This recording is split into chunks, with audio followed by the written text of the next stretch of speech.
should be good to go. I'm going to click mute all. And I believe we're ready to proceed. We're going to try and start again. Can everybody, I got pictures. Member McGuire, can you hear me all right? Wave if you can. We have a note that it is working. Oh, good. Thank you. So carrying on, we're on item 2, adoption of the agenda. Is there any addition of late items? And I'll go down our roll call. Member Baxter. She was having trouble getting in. Thanks, John. Member Gessie. No, nothing.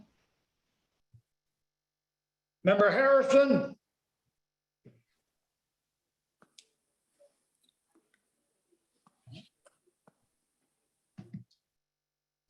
Member Hogan.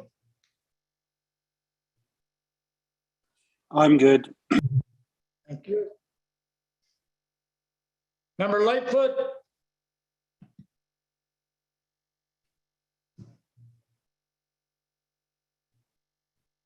Oh, Member McGuire.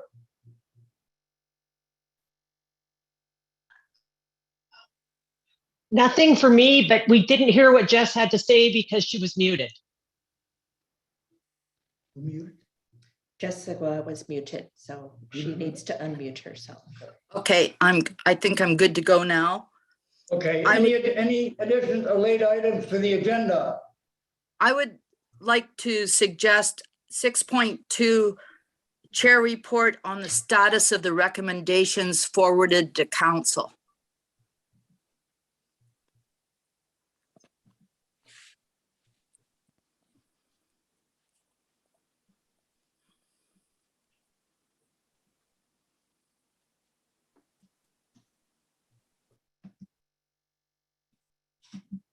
You want that on 6.2? Thank you. Member McCann. Nothing from me, thank you. Member Michelle. No, I'm good. Thank you. Member Taylor. Nothing for me either. I've missed 2. I'm going to go back. Member Baxter.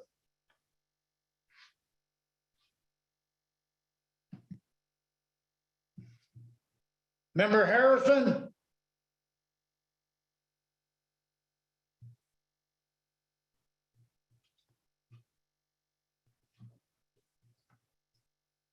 So I have one under 443 Red Cross.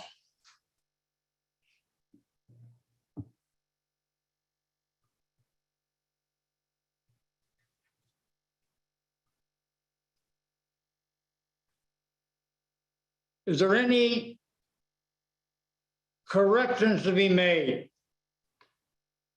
Member Baxter? Member Gessie?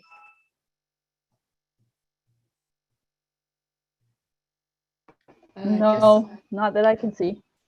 Thank you. Member Harrison? Member Hogan? I'm good, thanks. Member Lightfoot? Under 5.1, the minutes read that Mr. Hay indicated that windows of opportunity have been addressed. I listened to the video and my recollection is that it would be more accurate to state that, and our first window of opportunity was missed, but we need to put time into realistic planning. Or are you on the minutes? I'm on the minutes. Oh, no, we're on the agenda still. Oh, okay, sorry. I'm ahead of myself. Okay. That is okay. That's good. Thank you. Member McGuire? All's good. Thank you. Member McCann? Fine and dandy, thank you. Member Michelle? Yeah, I'm good with that. Thank you. Member Taylor? Nothing.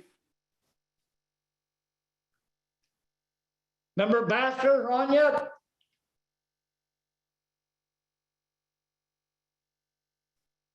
And Member Harrison?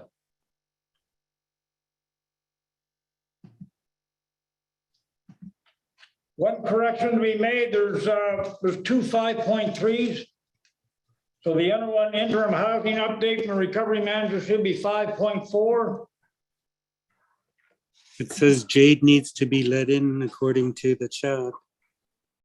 Yeah, everybody is let in. There's nobody in the waiting room. Thank you. Member Baxter, are you in yet?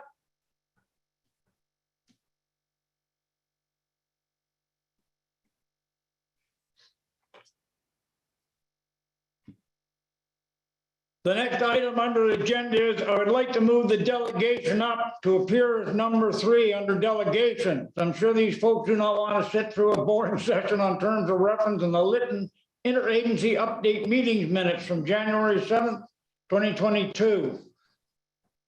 Can I get a motion to move them to number 3, please?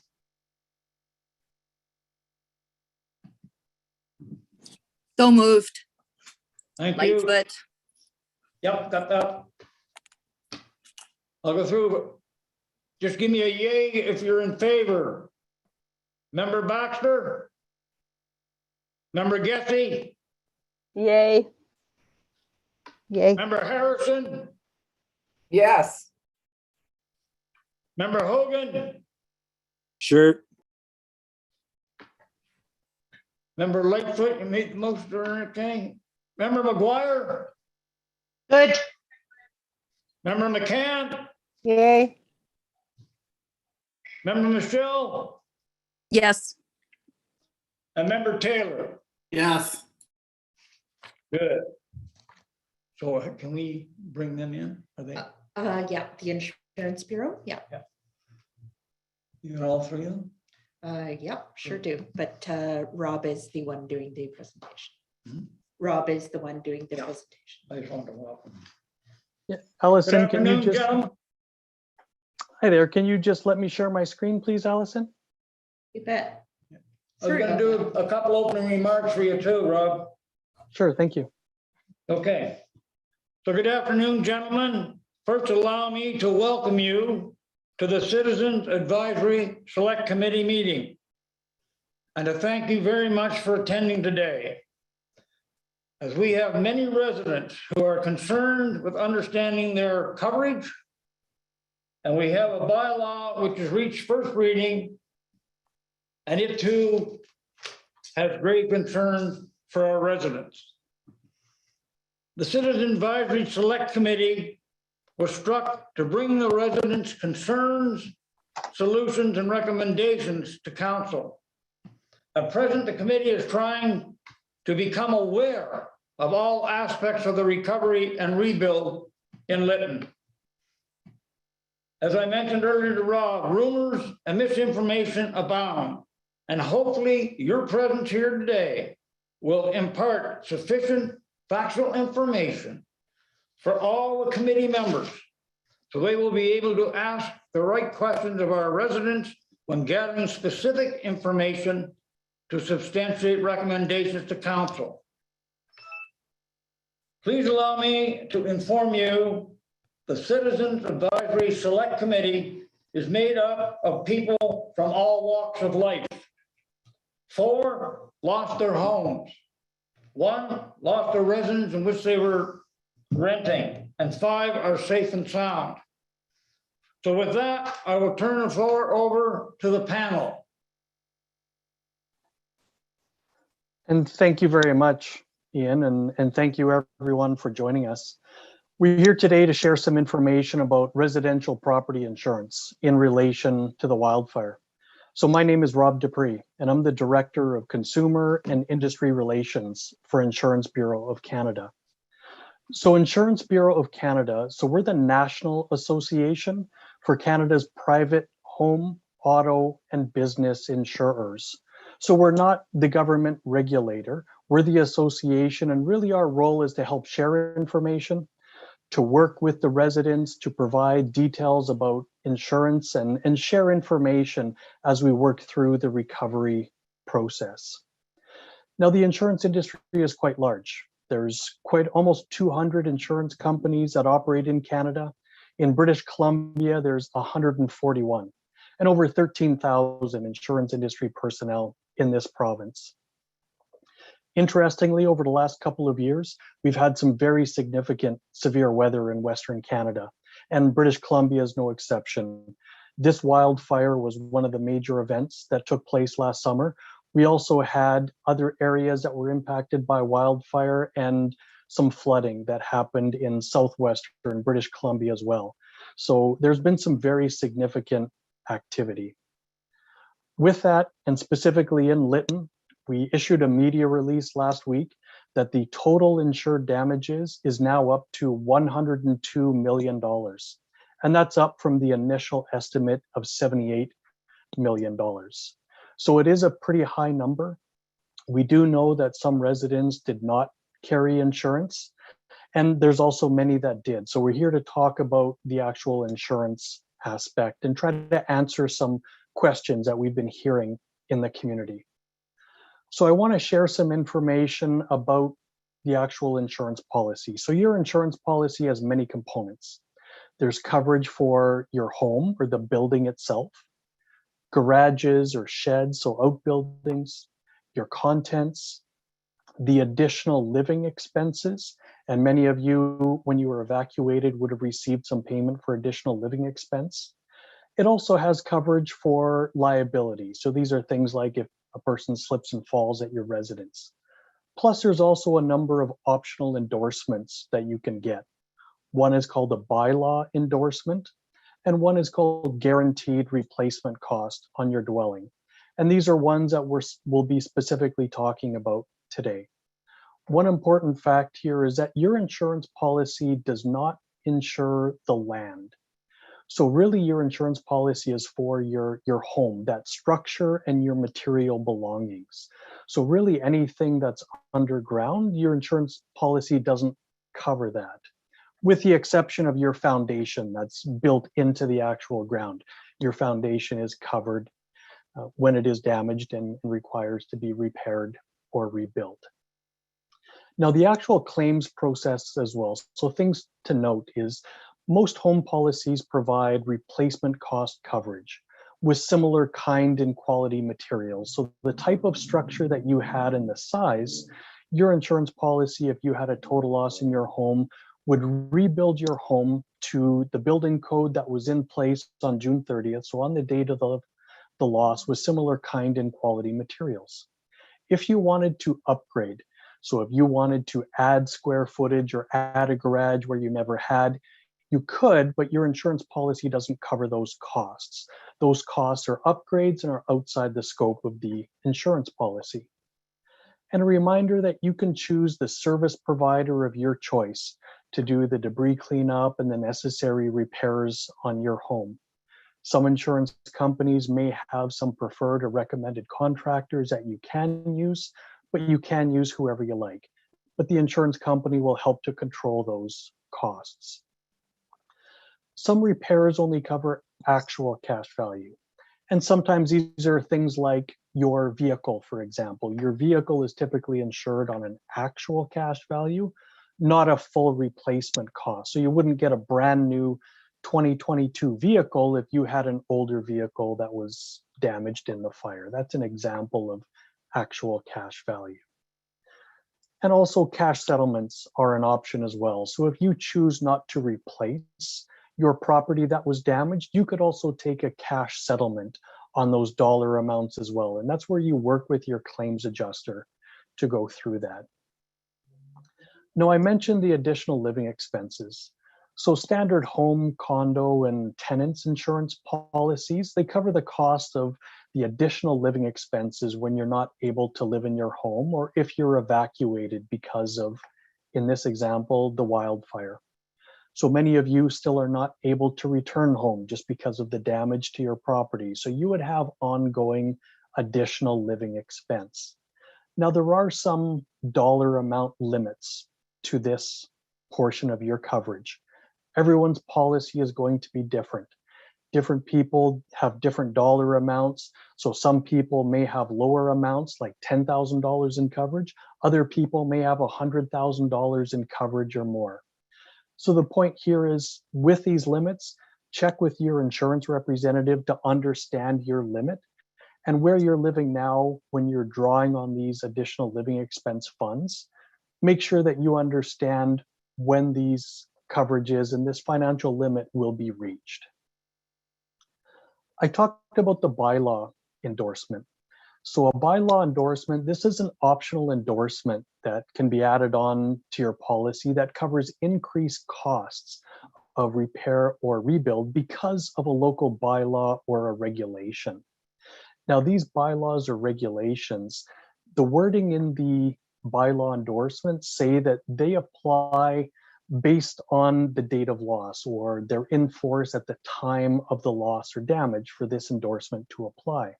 So whatever bylaw or building code was in place on June 30th when this event came through Lytton is what the insurance policy is based on. That's what the premiums were based on, rebuilding your home based on those time periods and those information that's available. So any new endorsements that may be added later on, they may not be covered under your insurance. So that's where you need to check with your insurance representative to understand how your specific endorsement will apply to your situation, because there are some variances in the policy wordings. So I mentioned actual cash value versus replacement cost. Most of the home policies are on a replacement cost basis, including your contents. And you would get the full replacement cost if you replace that item. If you have some contents items, for example, that you don't want to replace, you're entitled to at least the actual cash value of those items. Or if you choose to cash settle on your home instead of rebuilding, you wouldn't get the full replacement cost. You would get some type of a depreciated value amount for that cash settlement because you're not incurring the same costs, and you wouldn't be incurring things like GST because you're not buying these materials again. Those are individual conversations and will vary between different people because they have different policies, different limits. So make sure you talk to your adjuster to understand how that would apply to you. Now, I mentioned guaranteed replacement cost. We talked about additional living expense has a limit. Well, also to rebuild your property, there's typically a limit as well, and that's the replacement cost limit. So that dollar amount could be $300,000, for example. So really what that means is your policy will pay up to $300,000 to rebuild your home. If you have a guaranteed replacement cost endorsement, what that means is that your policy can actually pay more than that limit for your rebuilding your home. So it actually provides additional dollar amounts. We know that the cost of some materials like lumber have been increasing. So some people's dollar limits may be higher than their limit. This guaranteed replacement cost would provide some of those additional costs. Now, there could be a maximum dollar amount for this coverage or a maximum limit. So again, you're just going to have to review your individual policy wordings with your adjuster to understand how this applies. Now, I also want to talk about, we've heard about a 2-year time limitation. So the insurance policy has a 2-year time limitation to settle the claim.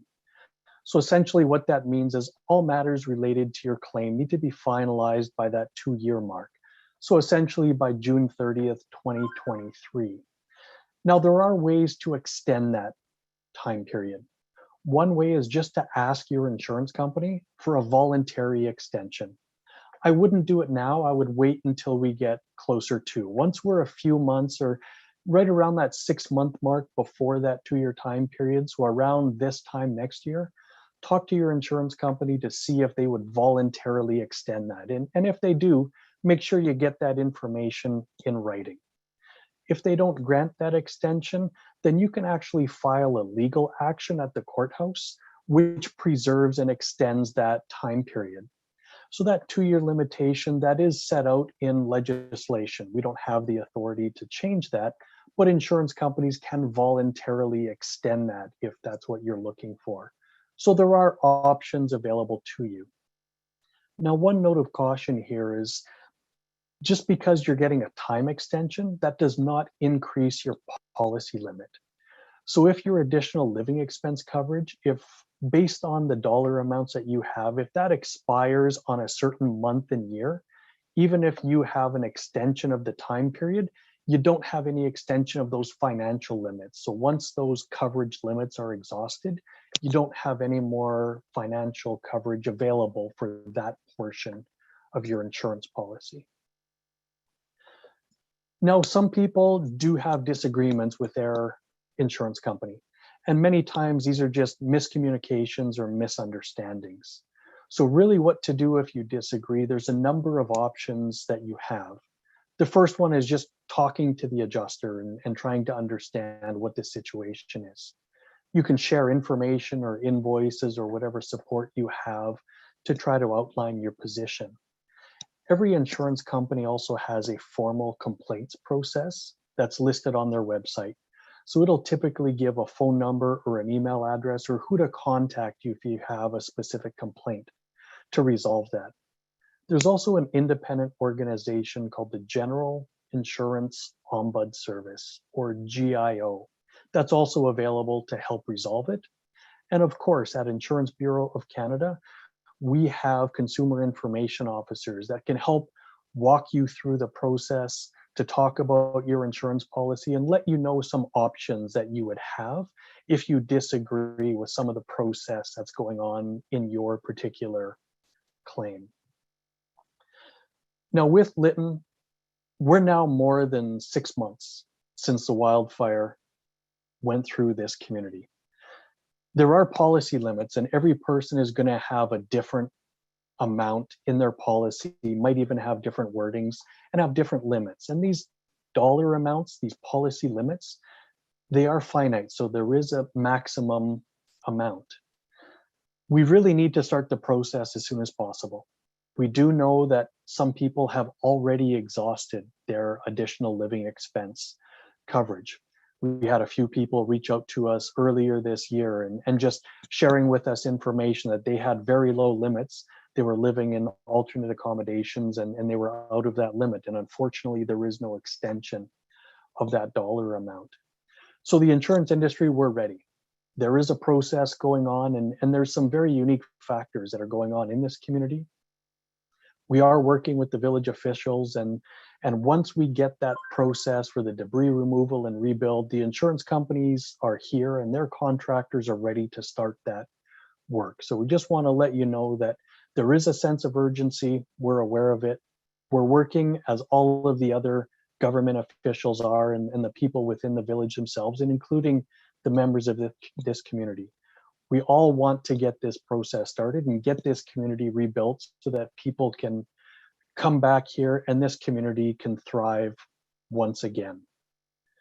So I've shared a lot of information with you, but I would also like to open this opportunity to provide questions and answers. This is really what we do, is we help people understand their insurance and how their insurance policies work in this particular situation. So with that, Ian and Allison, I'll just stop sharing my screen and I'll just turn it back over to you for the Q&A. So Rob, what I'm going to do is I'm going to utilize you as a spokesperson. And when a question comes your way, if you want it to field it to either one of your other personnel with you, are you okay with that?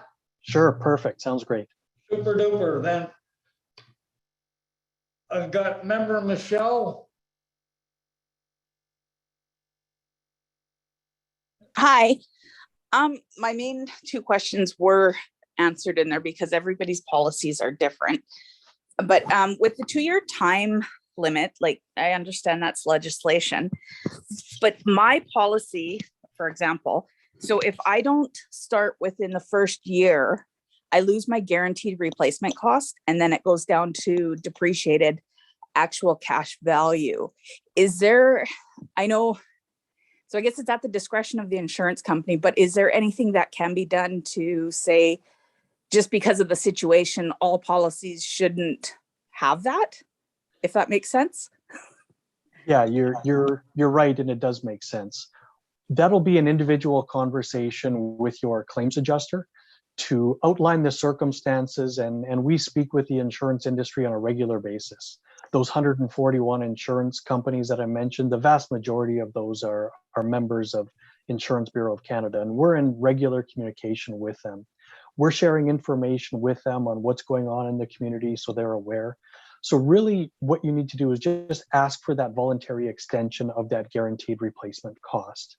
If they're not able to provide or they're not willing to provide it, then reach out to us and we'll see if there's anything and any conversations that we can have to explain the circumstances, just to really make sure that everybody is on the same page so that you can maximize the available coverages that you have based on your specific circumstances. Okay. And then there was one other thing. So is there any way, like to be able to do something as a group, you know, like, so instead of having filing fees for that extension, like, is there any way that the IBC could help us as a group approach the policy holders for that extension? Like, just so there's not more added cost to the policy holders? Yeah, unfortunately, for one, all the insurance companies can't come together and come to a common conclusion. That's actually considered anti-competitive and against the law for insurance companies to work together on certain aspects like claims practices or claims principles. Everybody's insurance policy is an individual contract between you, the policy holder, and the insurance company. So it's really difficult to get any type of a group decision or group situation happening because they are individual contracts. There's no way to group all of the contracts together because they all have different wordings, different parameters, and different terms. No, I understand where you're coming from about that 2 years, and that's something why we're in regular communication with the insurance industry. We're sharing information with them on a regular basis, and we're also letting them know as we get closer to that 2-year time period, we're just going to better understand what that process is going to look like and when that rebuild process is going to be initiated. And that's where we can have those more detailed conversations. But yeah, we're going to have to park that conversation for now, but the point is very well taken, and we'll assist in any capacity that we can. Okay, thank you. You're okay? You're done now? Yeah, Michelle? the other part is pretty straightforward with the bylaw clause. I think we're each just going to have to talk to our adjusters to find out, like, so mine in the wording, I have up to $30,000, and it sounds like they are willing to look at a new bylaw, but I know I've spoken with other people and they aren't. They will only cover up until, I think it was 2018 is the last bylaw in place. Yeah, and that's where, unfortunately, there is no standard wording, and everybody's policy might be a little bit different. Some policies talk about we only pay for the bylaws that are in place at the time of the loss. Other policies like yours suggesting there may be some variance. And that's having a conversation and just really having an open and frank discussion with your claims adjuster. Say, look, here's the situation. This is what's happening. We want to rebuild. We want this community to thrive again. What are my options, and what things can I be doing to try to maximize my insurance coverage to make sure that I'm not impacted financially and I don't have to pay for things out of my pocket. Thank you. Member B? No questions. Member Harrison? Hi. Yeah, thank you for that presentation. It did clarify a lot of things. So I have questions here from 6 different Lytton residents who lost their homes and have insurance questions, but like your presentation answered a lot of those, but there is one that I'd like to clarify. So, and it's actually been addressed in my policy today. Under the policy of insurance, we are providing coverage to buildings, contents, living expenses. Unfortunately, the land, soil, lot itself is not insured under property policy except for liability. So the question there is, there's this soil removal happening. So that's up to us as the policy holder to pay for that soil removal from each lot then. Is that what I take that to mean? No, not necessarily. And Okay. usually what that is relating to is things that are buried underground. So if you had, say, were built on an old gas station and there was an underground tank that's been there for 30 years and you didn't know about, that's not part and covered under your insurance policy. When your home is a total loss, there's typically a lot of debris and ash that's spread out over the land. Usually the insurance policy will cover the debris removal of the structure and also just skimming the surface of whatever debris and ash is on that land as well. So that's commonly what's covered under the insurance policy for that debris and surface item removal. Okay, so the issue in Lytton is the toxic soil that they want to remove so many inches from everybody's lot, the entire lot. Are you saying that's covered then? Yeah, commonly that would be covered with an insurance claim. And my background is insurance claims for over 25 years. So that's a common process to be able to do that. What they're talking about is if you had some existing underground contamination. You know, if you had old fuel tanks that were buried underground, your insurance policy doesn't cover that.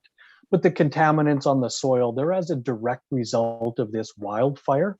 So because it is typically from the homes that are in the area, any type of surface debris removal is commonly covered under insurance policies. All right, thank you for clarifying that. I have one other question that one of the other homeowners asked, and I heard you say it, that we have up to 2 years. So we already know that. But what she's asking is if the project, the house isn't entirely finished in the 2 years, is that going to be a problem?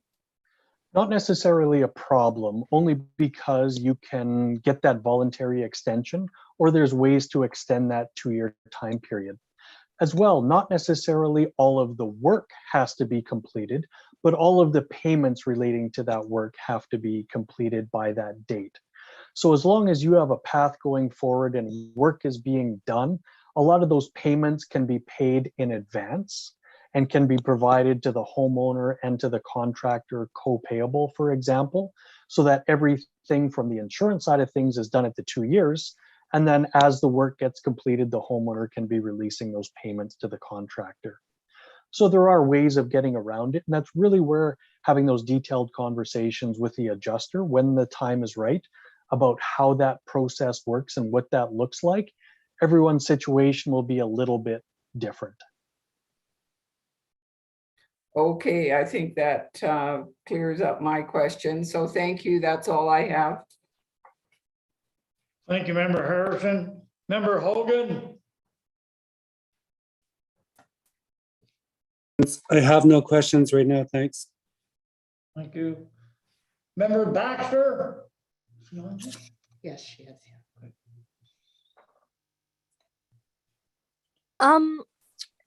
Is there going to be any information available for the community regarding moving forward? Will insurance rates increase in the area? So generally, not for rebuilds, but just for like community members wanting to insure things in the area. Sure.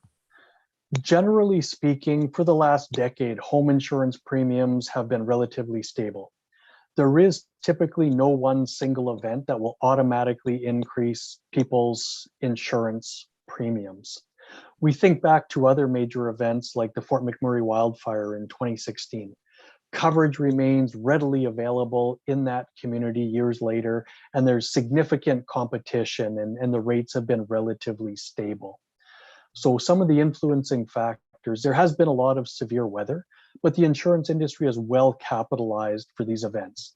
This is what we're here for, and this is why we respond to these events. So we can't predict what the future will hold, but we have experienced very stable rates for a long period of time. So I wouldn't expect there to be anything significant or drastic for anything as a result of this particular event.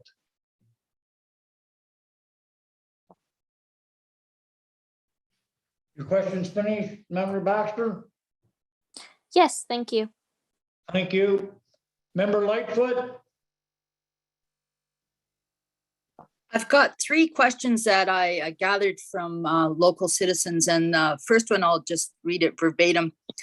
My insurer says they're waiting to learn the permitting process, but at the village town hall, staff said they're ready to get applications from insurers. So can that be clarified? So the insurance company is ready. We're not allowed to go ahead and start removing debris because there is going to be needing a debris removal process. And also we've heard that there's going to be an archaeological component because there is a First Nations archaeological component that's related here as well. So once that process is defined that says, yes, you can go ahead, this is what you need to do to start that process, the insurance industry and the contractors are ready. That we want to go ahead, and once that process is defined, they will be able to start that work as soon as possible. Okay, thank you. My second question is somewhat related to the archaeological observation costs. And you said that soil removal was part of a lot of coverages, most coverages.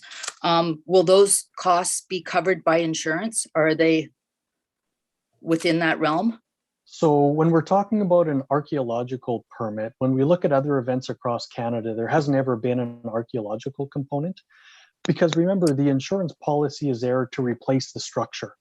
You're not typically doing any additional digging or anything like that. So because the insurance policy doesn't insure anything below the surface of the land, some of those costs might not be covered by the actual insurance policy for some of these unique permit costs.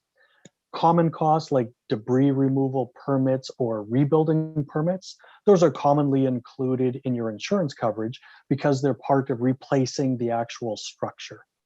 So this is a conversation with the individual adjusters once those costs are known and what that permit process looks like to see how your insurance policy will respond. So it's a possibility? Okay. Yeah, at this point, we just don't know that. The process hasn't been defined yet. And I know there was a meeting earlier today and we're still working through that process. Okay, and my final question is, I've talked with several people that have been denied coverage, denied additions to their coverage. And I know of one person who had paid their yearly premiums only to have their insurance canceled 2 weeks later. Is that doesn't sound right. Is there any, how does a company do that? And am I still on? Yep, yeah, you're still Okay. on. Okay, and so the concern is about obtaining insurance for new builds. The one person that was denied coverage had just purchased something outside of the town center, but they were denied because it was a new purchase. And so there's a concern when people are building and needing to get mortgages, is there going to be an issue getting coverage? And is there any criteria where it can be refused, or can you challenge it? Yeah, so generally speaking, fire insurance coverage is widely available throughout all of British Columbia. When there are active wildfires, like we had throughout much of the province over the summer, many companies restrict the sale of new insurance policies because you can't buy fire insurance when your house is on fire or just about to catch on fire. So they restrict the sale of new policies at that time. But as the fires ease and the alerts and the orders get rescinded, then coverage availability is a lot more available. Now, these are pretty unique and specific circumstances that you're talking about, and I'm just sharing my screen. This is the phone number and email address to our Consumer Information Center. I would ask the person just to reach out to our Consumer Information Center.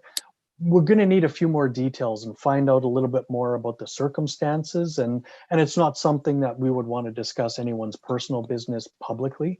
So that's more of an individual conversation with that person. So just ask them to reach out to us directly, and we'll see what we can do to assist. That's great. I'm sure the number will be shared by many. Thank you. That's all. Thank you. Thank you. Member McGuire?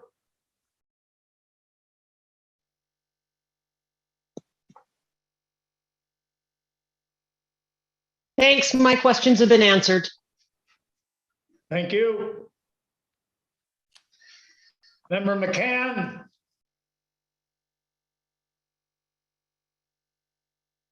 Hello. My questions, I think, were asked already and answered. Thank you. Thank you. Member Taylor? No further questions from me. Thank you. So I've got to clear the air a bit here anyway, so I've personally taken a lot of flack lately from some of the residents regarding two letters that were sent by Mr. Sutherland to the council, one on the 20th of August and the other one in October, which most definitely that one was addressed to me as well as others on the distribution list. I want to assure you that I personally never received either one until 2 weeks ago. I found out about some problems residents were having with basically understanding their policy and brought them to the attention of this committee on the 5th of January, 2022. Next, I had the info forwarded for legal opinion from the village. And lastly, I had Madam Recovery Manager secure your presence here today, all done in the space of 2 weeks. I certainly and personally apologize for such a delay since Mr. Sutherland's letters, as if I had received either of them, you certainly would have been here a lot sooner. I received the 20th of August, 2021 letter a couple of days after the 5th of January meeting, and I asked for the other one and just received it 2 days ago. So for my part, I wish to personally apologize to Mr. Sutherland for such a delay from the time of his initial attempt to contact us and having you with us today. It should have happened months ago. I personally look forward to working with you and arriving at a mutual beneficial end for all parties. So now my concerns. First, I did not lose my residence, so maybe I am to blame for not pursuing this matter earlier. But I can assure you that I had known, I certainly would have taken action then. In my young life, I've had 4 personal property claims, and all were handled in a highly professional and amicable way. I had a couple of residents contact me about 3 weeks ago about problems with their coverage. Hence, I started to dig into things and see what I could find. I have been extremely busy as of late, but this matter certainly interested me. So I had to say to myself, wow, people are angry at me for something I had no control over. So I had to say, oh, so there must have been others who were treated the same way when their community were ravaged by wildfires. I kept hearing and having continually thrown at me, Fort Mac bounced back, and after it burned and their mayor and council did something. So I looked up the information on the Fort Mac fire and also on Slave Lake. So first, please allow me to read what I found and then I will pose my questions. Slave Lake. How long did it take to clean up? Mayor Tyler Warman says many milestones were reached within 2 years. The government center and about 80% of the homes were rebuilt. But Warman says it took another 4 years to finish roads and sidewalks. That's 6 years. His second one, how did it affect the town's residents? Warman says the population hasn't changed a whole lot since the fire. The number one factor that saved the community, he says, was temporary housing that was built for residents while they rebuilt their homes. Quote, it was the difference between success and failure. Without it, we would have been decimated. Rob, I'm sure this one's going to be close to your heart because you're mentioned in a couple of these ones from Fort Mac. So one guy, the news clipping said reconstruction of impacted communities is ongoing. And as of May 2018, the fire was 2016. On the 3rd, I think it hit Fort Mac. 20% of the homes destroyed have been rebuilt.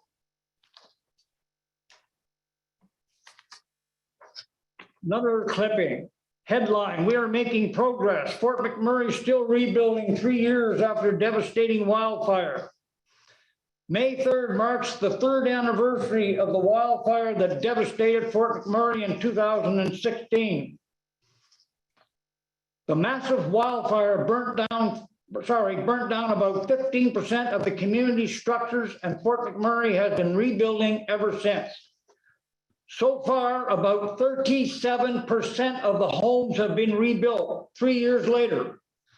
945 homes in total, but there are still more than 1,600 homes that haven't been, although many rebuilds are ongoing. Another one from Fort Mac.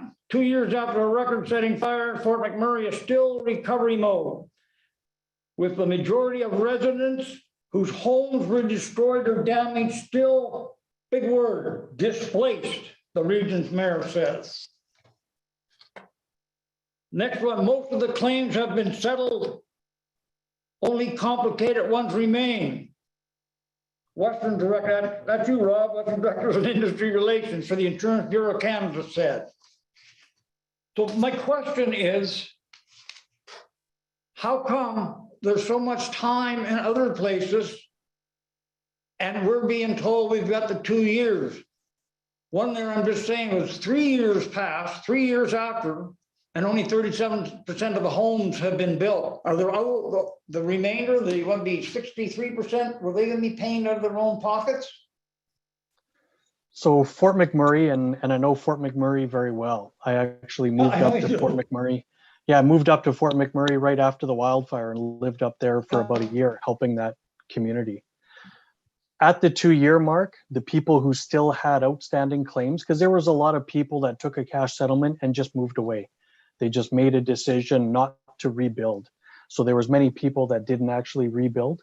But at the 2 year mark, many people either got that voluntary extension or they filed the legal actions to preserve that time limitation to extend that time period. So everybody's situation was different. That 37% was how many were actually completed, but there were literally hundreds of homes that were being rebuilt during that time period. And as you know, in this particular situation, as in many of the wildfires, we're not just rebuilding one home, we're rebuilding entire neighborhoods and entire communities. We want to make sure that the process is done right. And that's why the officials in the community, they're taking their time to make sure that we get the process right, because we want this community to be rebuilt well, rebuilt more resilient, and also to make sure that this community will be thriving once again. Things don't happen overnight. One of the big differences in those other wildfires that you mentioned is that a lot of the debris cleanup happened a lot sooner. They didn't have some of the unique challenges that we have in Lytton, and that rebuild process started a little bit quicker. We are where we are right now at 6 months, and we absolutely will continue to work with you and Allison and the rest of the team. And anything we can do to help support that recovery, we're here to help. Yeah, I understand that. I think the question, and somebody had asked it earlier, is, I'm sorry, I'm not got into my insurance policy because like I say, my house, thank goodness, was spared.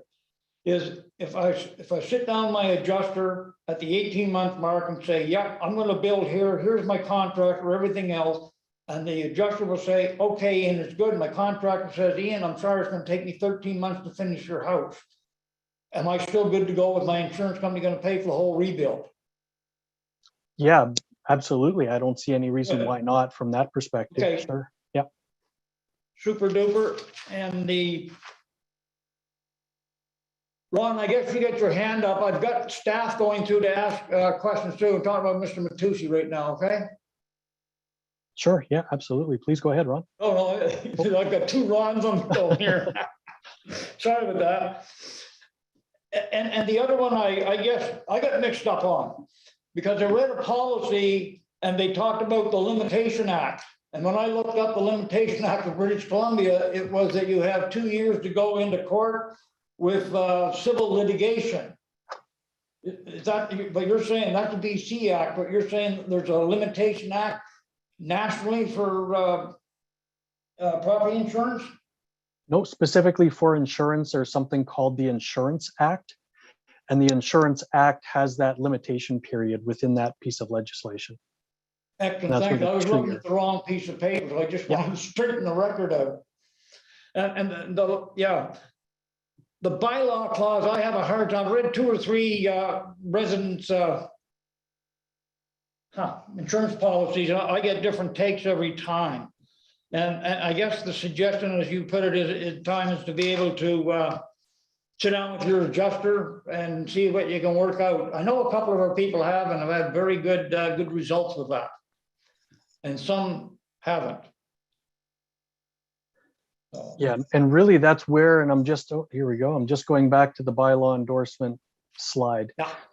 The bylaw endorsement typically has some type of a clause that says that this bylaw endorsement applies at the time of loss. So whatever bylaw was in place at that time of loss. These policy wordings do vary. So have that conversation with your adjuster. You should have access to a copy of your insurance policy and you can read that bylaw endorsement. If you want to send a copy over to me, I can certainly share and give you my thoughts on the interpretation of that wording for individual people, or reach out to our Consumer Information Center and we can certainly share the thoughts there as well. Yeah, I just want to, on that point, just want to make it clear that if there is a bylaw that's introduced, your insurance policy may not cover some of those increased costs, if there are increased costs, whether that's a bylaw, whether that's the energy code or any other changes that may be coming into place here. That's where you have to have that conversation with your adjuster to say, how does this apply to me? What are my financial obligations and what does my insurance policy cover? At this point, we don't even have the finalized bylaw, so it's hard to predict exactly what those costs are going to be. Correct. And the query I've got, because is this, I'm on council as well as chairing this committee, is that when British Columbia comes down with the new building code before we rebuild, we are bound to put that into our bylaw. We can't negate what the province says. And if we don't start to rebuild until 2023, I guess what I'm trying to find out is if people settle with you in 2022, they can rebuild in 2023 and they won't have to be under the new BC building code. Yeah, a lot of times it's based on when the permit is pulled as to which particular application of the building code would be applied, because it's based on the permit application date typically. Excellent. Thank you. I'm going to run through our staff now, if that's okay with you. Yep. Madam CAO is ill, so she's not going to be asking a question. Mr. Ron Matusi, you have the floor. Thank you, Mr. Chairman. Nice to see you, Rob and Aaron. Nice to see the friendly face of IBC for a change. I appreciate your comments, particularly the comment that acknowledges that you've never had to deal with heritage permits before. You certainly never had to deal with heritage permits on this scale. I think, you may or may not be aware, but of course, the village of Lytton has been a village for millennia, and First Nation village, and was built upon. And so back in the past, there really weren't records when buildings were built. And the law in BC and probably other provinces is where if you have a site that could be significant, you have to actually have a look at the heritage, look at the cultural impact. And, I'm kind of concerned that, given recent publicity, people are, may have the misconception that the heritage permit is in fact holding things up. And I think, there's some reality here that we're trying to deal with in the village and had to deal with. I mean, it's a village of 250 people. I know we keep getting compared to Slave Lake, but let's be fair. Slave Lake has 6,500 people. They lost a third of their community. Yes, they lost the downtown, but they had a community and they had a local government infrastructure. And even with that devastation, I thought it was interesting. I did the same thing, that when took them 9 months to build back their municipal records, but they had only lost 6 weeks. We lost all the records. And, just to put a bit of the comparison in place here.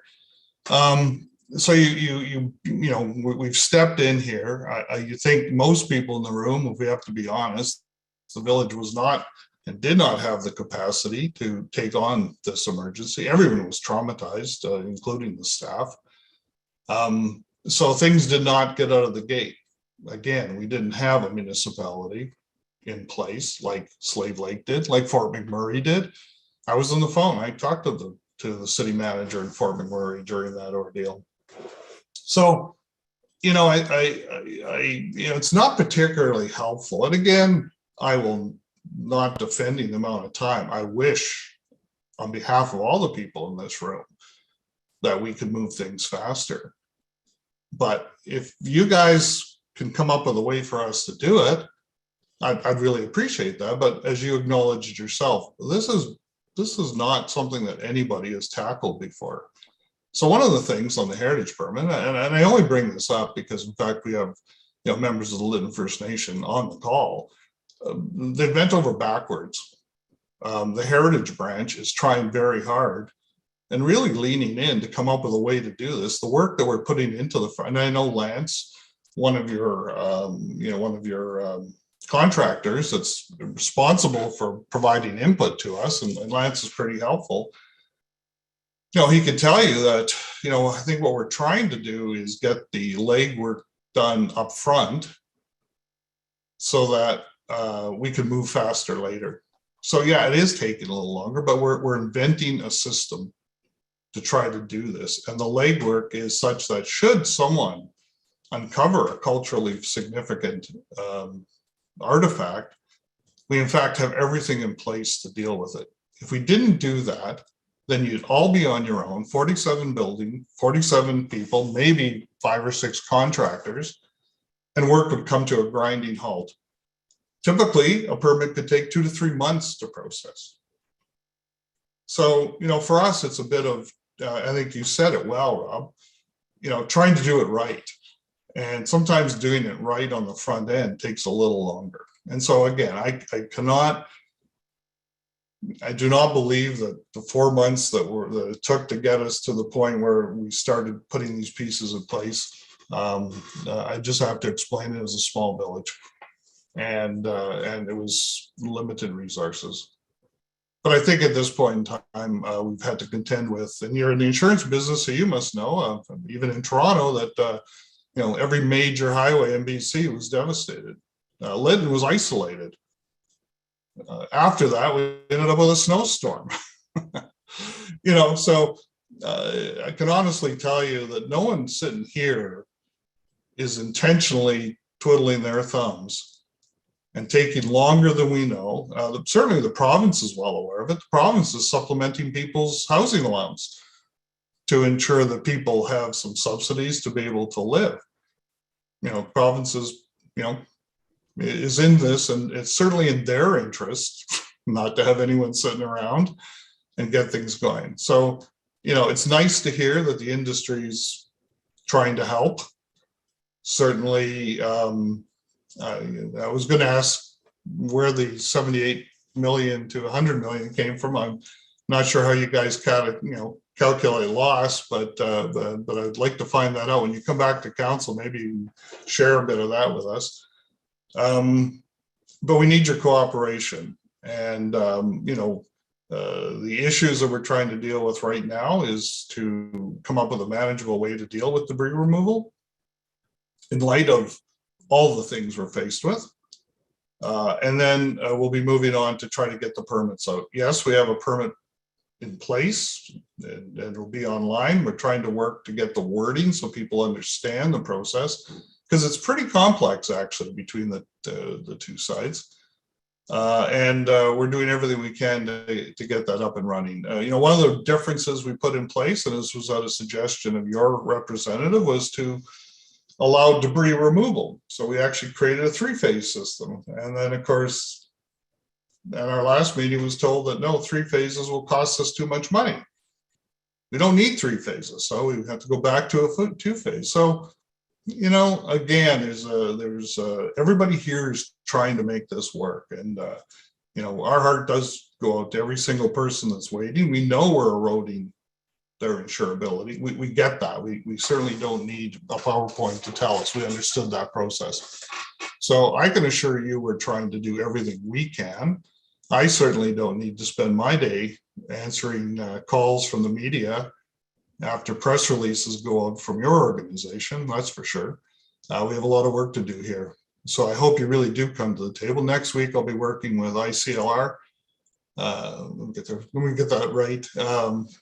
To look at fire resistant standards within the bylaw. I'm hoping that the industry could come to the table and actually help.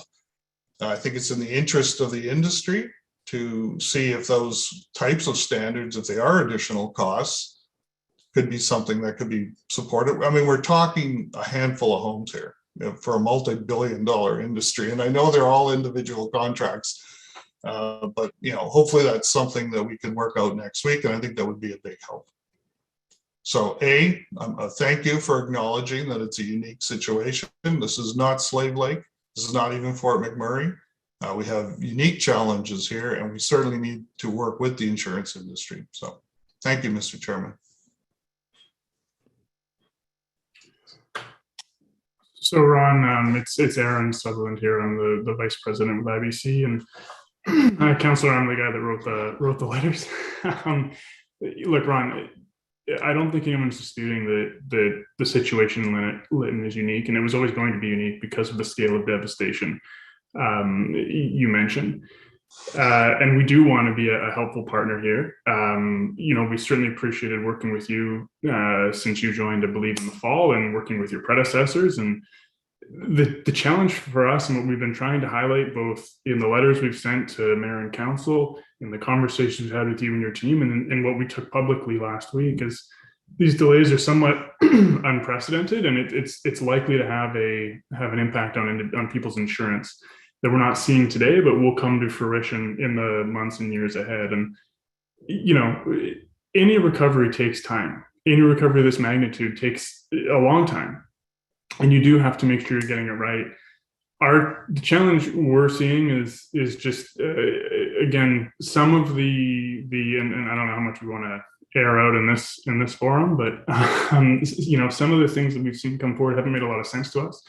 The previous delays for debris removal were suggested to relate to hazardous materials and asbestos and things like this, but those aren't situations that our industry isn't and its partners aren't equipped to handle, and things we face in any other event. And now it's the archaeological component, and I think we absolutely have to be sensitive there. And I would suggest we should actually try and work quicker in that regard to make sure that we are protecting those pieces appropriately to the extent that they exist. And we need to make sure that process is absolutely correct. we're simply trying to raise awareness that we need greater urgency here. And, I commend you, Ron, the work you're doing, Allison, your teams are doing on this file to make sure we do get it right. We're just trying to raise awareness of the fact that we all need to be doing it as, make sure we're getting it right, but also make sure we're moving as quickly as possible. And we have been quite concerned by the delays. And, the big one that's going to come to fruition that, Rob mentioned that we talked about publicly relates to additional living expenses. If, reconstruction takes a long time to begin with, particularly in more remote areas, insurers build in an estimated timeline to the amount of coverage they provide for additional living expenses. What they don't build in is 6, 7, 8 months delays that we've seen to date. And what that means is, unfortunately, we're going to see people run out of additional living expense coverage that's currently paying for their hotels and accommodation expenses before their homes are reconstructed. And that worries us greatly, because that's going to mean people have no insurance coverage and their homes aren't complete. And it's going to be really, really devastating at that time. And we're not sure where they're going to turn to, or, who's going to be able to support them at that time. And so that's why we were calling for greater urgency. You did mention the three-phase debris removal process. I think the reason we raised concerns with that, and this is probably something we can take offline, is that was more presented to the industry as, look, hey, here's what we've come up with. And our concern was sort of the functionality and how feasible some of those things are. So I don't want to dive into too many details on these things, but, we do want to be a helpful player. We've tried to do that for 6 going on 7 months. At some point we had to start talking publicly about what we're hearing from our customers and what, the reality is going to be in the months ahead if something doesn't change. Yeah, that's fine.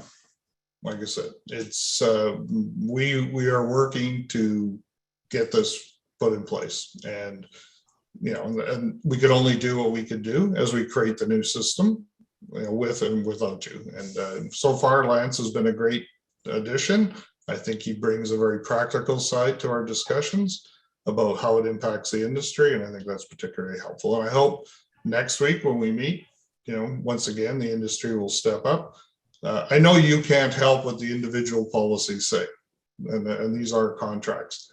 I just want to reiterate that the work that we're doing is in fact complex, and we need all the people at the table. So yeah, and look, the one thing I don't want anyone to take away from anything that we're doing or saying is it all a reflection of the work that you're doing, Ron, your teams are doing, Allison, your teams, and the folks before you. Like the work you guys are doing, the hours, we see them. Like it's commendable, and please, I hope it doesn't come across as a reflection on you.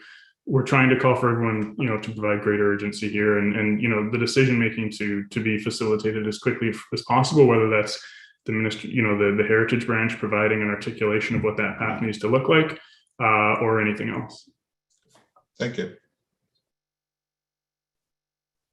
Thank you, Mr. Chairman.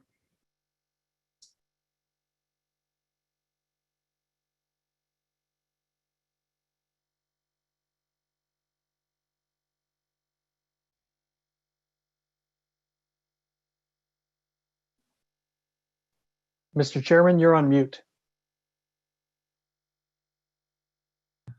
That's my fault. My apologies, folks. Sorry, sure. Hey, here, and Mr. Isaiah, I apologize. I wish I had gotten your letter earlier, so we could have got to the table with the insurance people a long time ago to put our residents at ease. The aspect of not getting into townsvilles with the permits, okay, and none of us got control over that. But what I am always faced with is our residents are aged like me, and when you're worried about getting booted out on the street in the middle of winter, it doesn't really hit you till the day you're out. No, I worry about it from the time I find out I'm being put out, and that's it's a big concern. And I appreciate you gentlemen coming today to help us here. So anyway, moving on, Madam Recovery Manager has no questions. Project Manager, Mr. High.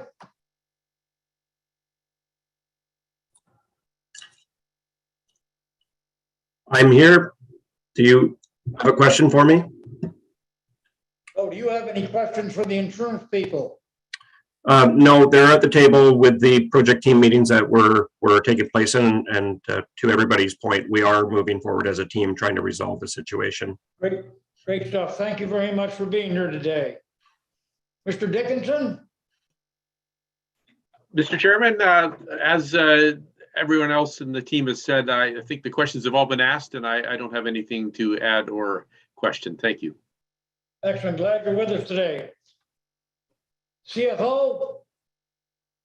Thank you, Mr. Chairman. I have a question. I put it in the chat, but I'm not sure if Rob or Aaron saw it. But my curiosity is for those folks in Slave Lake and Fort Mac and so on. So in a situation where they decided to take the buyout from their insurance company, what about the underlying land? Like, did the city municipality buy the land back? Exactly how did that part of the puzzle work? I'm curious about that.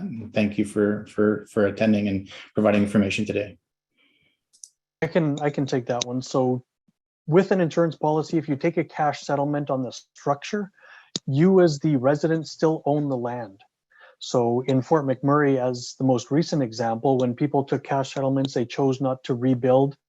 They got the debris removal, but instead of rebuilding, they took a cash settlement on that component, decide to move elsewhere. They still own the land. So then they just sold their land to other residents through that usual real estate transaction process. Okay, so what I hear you saying is there was no process for the municipality or for the provincial government to purchase it back from the property owner. No, there was nothing that they wanted to do. There was one particular community that was typically impacted by flood quite a bit, but a decision was made to allow people to rebuild. So anyone who didn't want to rebuild, they still own the land, so they could do with that land whatever they deemed that they wanted to do with it. Thank you very much. Oh, for the committee members only, do we have any burning desire to ask one last question before Rob and the people leave our meeting? And I'm not going down the list, just put your hand up. Member Jesse.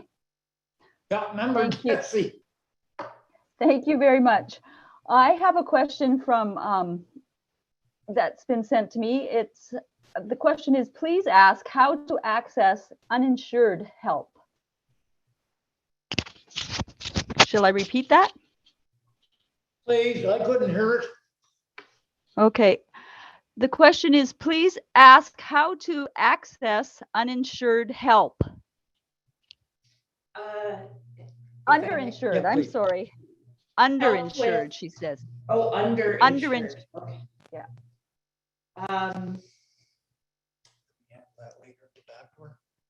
Sure. Unless anyone from IBC has an answer to that. Yeah, really with underinsurance. So say a person only had actual cash value on their home as opposed to replacement cost, they wouldn't have enough money to replace their actual home. So their insurance policy would pay out up to that maximum limit, so that total dollar amount of whatever insurance they purchased. And then the homeowner would then be responsible, if they wanted to rebuild, to pay that difference. So we do know that Red Cross has provided some support. The government has provided some evacuation supports as well. And there's a number of other organizations that may be able to provide some assistance. And a lot of that information was detailed on the Village of Lytton on their news information and releases over the last 6 months. So really for an underinsured, once your insurance policy limits are exhausted, that's where you'd have to be looking at other organizations to see if there is any other type of support available. And I know there were some questions in the chat asked by non-committee members. So if committee members would like to ask those questions, if a committee member could raise their hand, I'll call them. Committee member Michelle has her hand raised. Hi. Michelle. Hi. So this is for Ramona. So this is the situation that happened. So she purchased her insurance package in full on January 2nd. And then on January 13th, she was notified that they were canceling her insurance. She paid her premium in full. Now, I don't know if it's just coincidence, but it coincides with the date that your guys's release was made about going from 78 to 102 million. So what happens there? She's tried 6 other underwriters, but she's been denied. Now, is that just because it's in Lytton, or? No, I suggest that she reaches out to our Consumer Information Center. We'll try to find out a little bit about who she was dealing with, what unique circumstances she has, whether she still has a home or whether it's a total loss home, what that situation is, and then we'll be able to help her and point her in the right direction. So get that person to give us a call tomorrow, and we'll be able to assist. Okay, thank you. Thank you very much. So we probably go on. I just want to thank the gentlemen very much for taking time. And it must be a horrific busy schedule you people have, because our country has been decimated from one end to the other. And I'm sure you've got a lot bigger areas to deal with. And I do thank you for coming here. I look forward to working with you in the future so we can get our bylaw done properly and we can get this going so our residents can get Olivia home. was calling for you and I just pressed, I'll call you later. Sorry, I just muted Mr. Hogan. Okay, is he coming in? Or No. Okay, sorry. Go ahead. And the other one, Rob, I mentioned to you in an email to you. Love to have you come as a delegation in our first meeting in February with council. I'm sure our staff can arrange that with you. And if it's 30 below out there, we'll bring you here, but bring your snow shovel because we just had a good dump a while ago. Anyway, thank you ever so much for taking the time. And as I mentioned also in my thing, by having professors like yourself come and explain things, it sort of calms the waters for a lot of people. Our residents are under a tremendous amount of stress, and the aspect of this is just another one part of it. It's when do we get back? I've done this. Am I old enough to finish off my life here, et cetera, et cetera. So I do really appreciate you coming. And with that, you can leave the meeting altogether because you don't want to listen to the rest of our boring stuff. And thanks again so much. Thank you folks so much for having us. Thanks. Bye, everyone. Thank you very much. Thank Appreciate you it. very much. It was very informative. So moving right along, and because the original terms of reference stated the meeting would only be an hour and a half, we're running there now. Would somebody like to make a motion to extend it to 6 o'clock this evening and we'll cut it off then?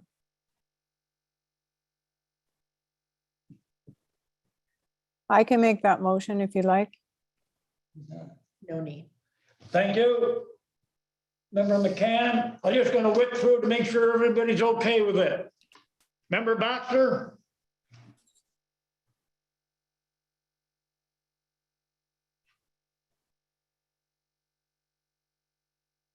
Yep. Member Gessie? Yeah, I'm okay. Member Harrison? Yes, I'm okay. Member Hogan? Talk faster. Member Lightfoot?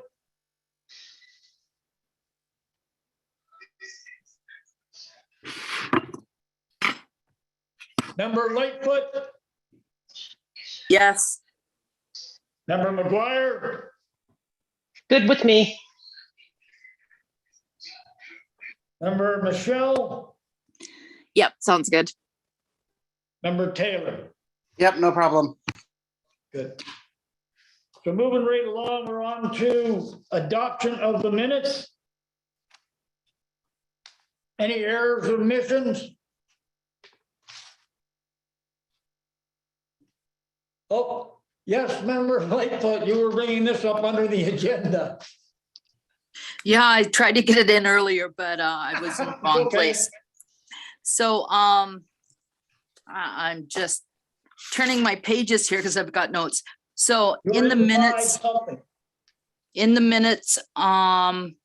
page 7 of 19, 5.1, Mr. Hay indicated that windows of opportunity have been addressed.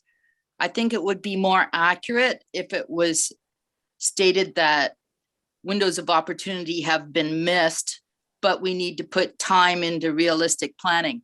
And the reason I think that's important to state correctly is because numerous people acknowledged after the fact that they appreciated his acknowledgement that we had missed a window, but our encouragement for not to miss the next one. So if addressed could be, so if addressed could be changed to missed, I would be happy with that. Sorry, I'm on 5.1. Are you in that what paragraph? Where are you at? That's 2 pages of it. 5.1, it's pages numbered. 5.1, it's at the top of a page. Are you okay with it? Never mind, Madam Recovery Manager got it. I'm good with that. And the second comment I wanted to make was under 5.2, we talked about the committee's discussion regarding the motions put forward, but there's no comment or statement there that the minutes do not reflect that a poll of members was taken and that it was unanimous consent.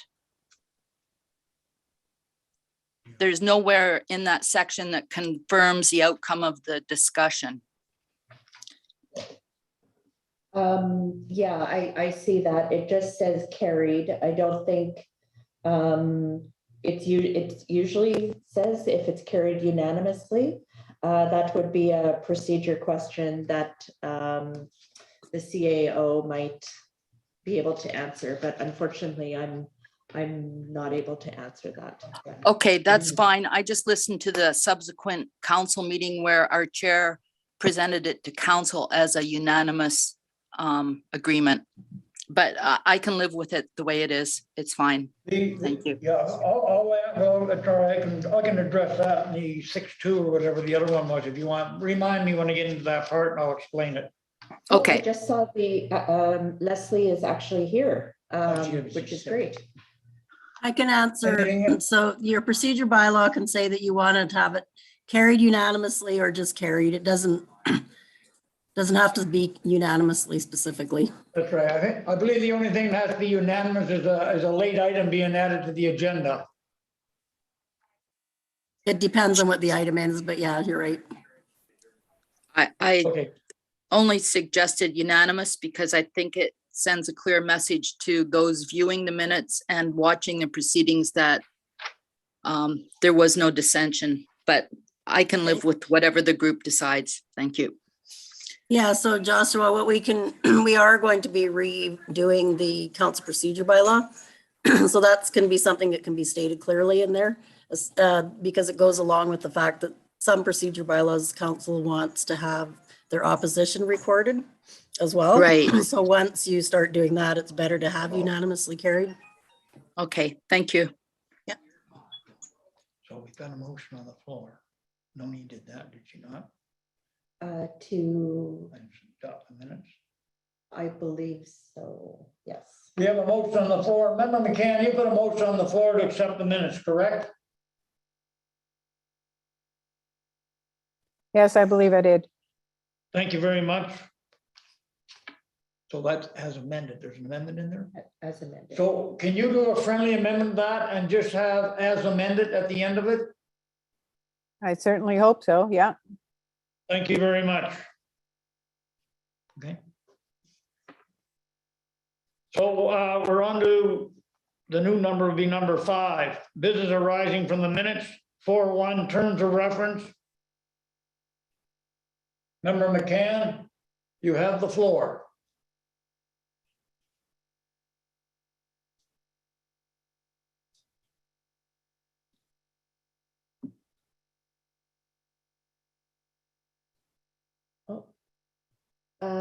Member McCann, can you unmute yourself? Oh, there you go. Yes, there. Is that okay now?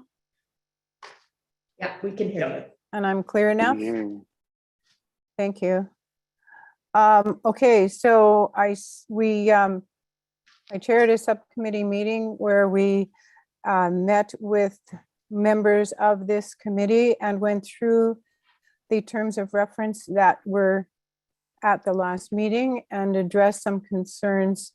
Perhaps I'll just go through my I'm not sure exactly how you like to do this. Do you want me to identify the new terms or just go through the process that we went through?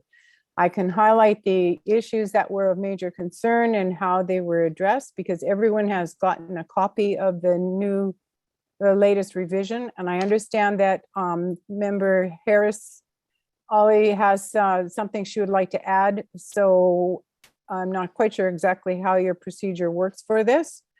We looked at consensus decision-making. We looked at, all I did in my notes is I put down what the decisions were. So we talked about people representing something. And so we decided that we didn't want to be representing anything. This has come up several times in these meetings. And so it seemed like it was better just to put people's names down rather than saying they were representing something. So that change happened.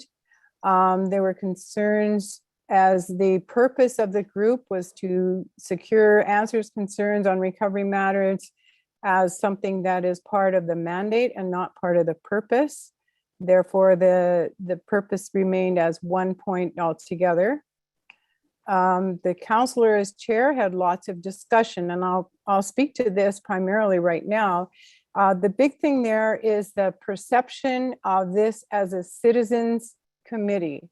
So with the council appointing the chair, it no longer will be perceived as a citizens committee. It will be perceived as a council committee, which of course it is. It's a committee of the council. So if the council chair, if the committee chair was elected by the people in the committee, then it might have a little bit more weight as perceived as something that citizens are truly being represented and truly having a voice. So it also would remove the weight from the council representative in having to do all the work of the chair. It creates a conflict for the person on council. It maintains independence of the group from the council.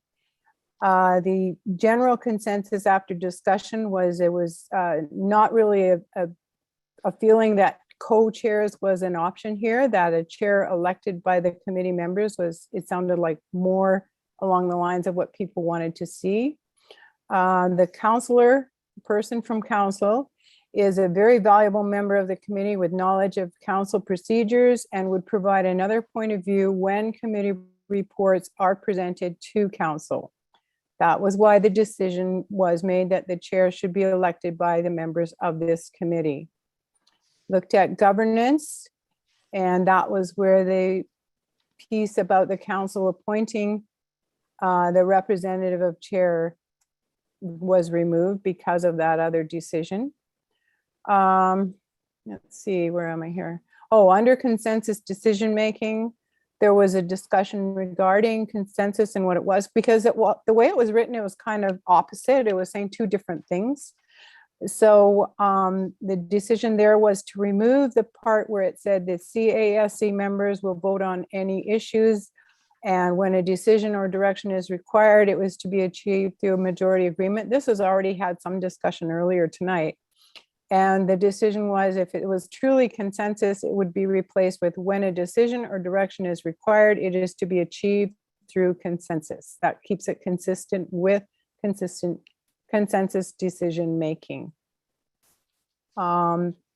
Removing points out of the committee chair. I think the reason to remove the points 1, 2, 3, and 4 were because people already understand that that is what the committee chairperson would do, no matter who they were.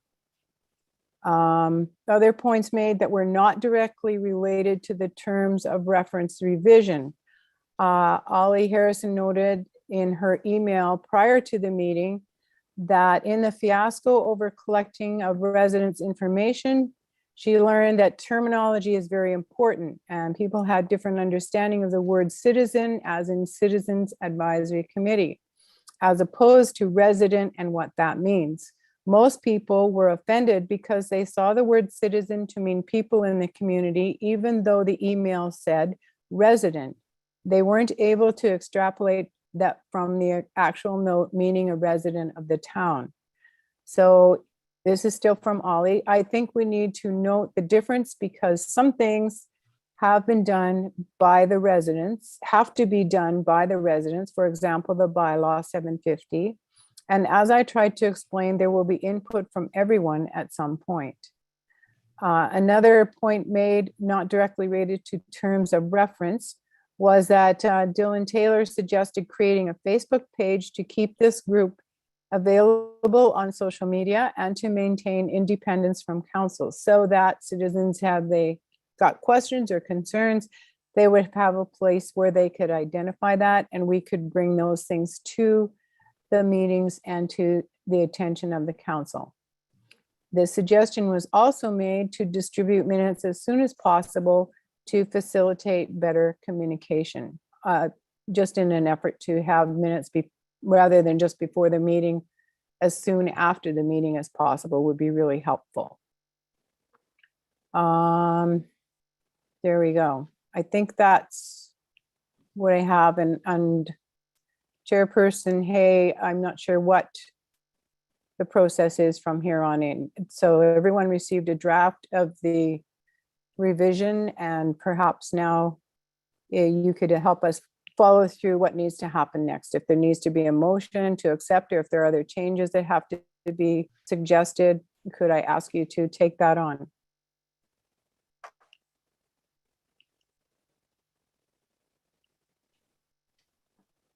So where does the committee want this to go? It's got to go through staff first. I've just got one comment. On the first page, we do application of rules of procedure, and we go to the provisions of the bylaw, which is a procedure bylaw, and we say we'll follow it for the committees. And then it's in case it's not provided for under the bylaw, the 11th edition of Robert Rules of Order apply. Yet on number 11 it says the committee meetings will follow Robert's Rules of Order. The committee has to follow the procedure bylaw. Yes. And if something is not covered in the procedure bylaw, then you revert to the 11th edition of Robert Rules of Order. Yeah. That is the edition that the bylaw is written on. The new one may move up to, I believe there's 13 edition. I know there's 12. So that will change. Okay. So what I would suggest, okay, is that the motion come forward to submit this to staff for review, because they're the ones that know the rules and regulations. Because when I read that thing, a lot of the stuff that I know, I got when I was CAO. Other councils don't have that. So the thing is, we've got a corporate services officer, we've got a good CAO, and we've got Madam Recovery Manager here. When this goes to them, they know the rules and regulations. Okay, yes. And then they'll be able to go through it with a, if I can use a word, fine-tooth comb, send it back and say, do you like that? And you can say, I don't like this, don't like that. Okay, and they'll give you the answer as to why the change has to take place. Yes. And what about tonight, if someone like Ollie wants a term entered into the revision that is there? So we you just put it right in now. Just do this. Sorry, just put a motion out saying the draft terms of reference with amendments, and you can do that amendment right now. To be submitted to the village staff for perusal, even a good enough word, and they'll get it back to you. Yep. So resident and citizen should come under your definitions. That's right. I think that's what she wanted. Yeah, because what happens is when a bylaw is challenged in a court, the first thing the court looks at is your definitions. And if it's not clearly defined, they'll just go to a dictionary. And you can get yourself in a lot of trouble. So that's why definitions are so important. So does somebody want to make that motion that it goes to staff?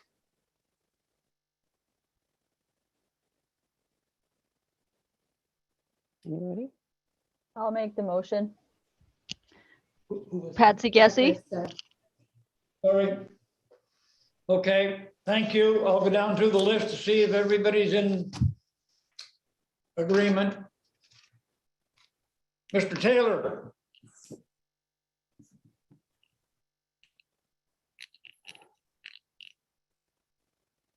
Member Taylor, Mm. Member Michelle. Yes, I agree. Member McCann, Yes, thank you. Member McGuire, Okay with me. Member Lightfoot, Yes. Member Hogan, I'm good to go with it. Member Harrison. I'm good to go, but can I make a suggestion, Ian? Or pardon me, Counselor Hay? Call me anything but late for dinner. Yeah, sure, late. Wait till you get this thing done, then I'll just throw a question out. I just want to get the, what you call it done. Who made the motion, Guessy? Yes. Member Baxter, Yeah, I'm fine with that. Member Taylor, Yes. thank you. Member Harrison, go ahead, state your, Well, I just Question. wonder if it would be easier if you asked, if we put up our hands when you ask, and then ask if anyone is opposed. It wouldn't take so long. I know my length of time is waiting for the answer. Well, we can try that, whatever. I like to keep records of what's going on myself, so whatever we want to do. So What's everybody else think? The meeting is recorded, so there would be a record, but it's up to the committee. Hi, Sheila. I think the speedier we can get through this stuff, the better. And I agree with Ollie. I think those opposed raising their hands would do the trick. I agree. Also. I agree also, Patsy. Fine. Sorry, could you say that again? I did have you on mute. My apologies. Sorry.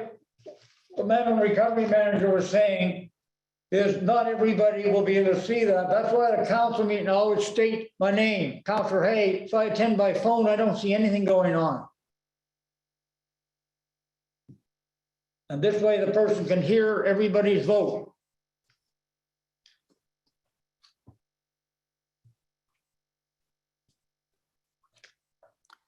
Is there no way that you could say, if anyone is opposed, raise their hand, and then you could identify any hands that were raised and whose hands were raised? Isn't that doing the same thing without going through everyone? So we're just about done this meeting, so we'll try it next meeting. How's that? It's worth a try. We're not going to get anything else to do going down except for the adjournment here in a minute anyway.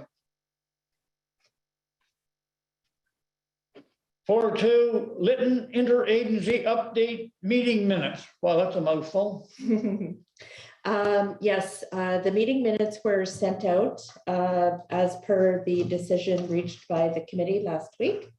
And they are also attached to the meeting agenda for everyone's review. Okay. I have, it's a Red Cross, and I put it in there for you, Member Baxter, and I'll speak to it if Madam Recovery Manager doesn't matter. I think we decided last meeting that you were going to meet with Madam Recovery Manager in Lytton and talk to the Red Cross representative to ensure that we get our renters looked after. Madam Recovery Manager was filling the house in here. We've got a lot of sick staff and that, and she also was a bit timid of bringing the disease to our town as she's a stranger.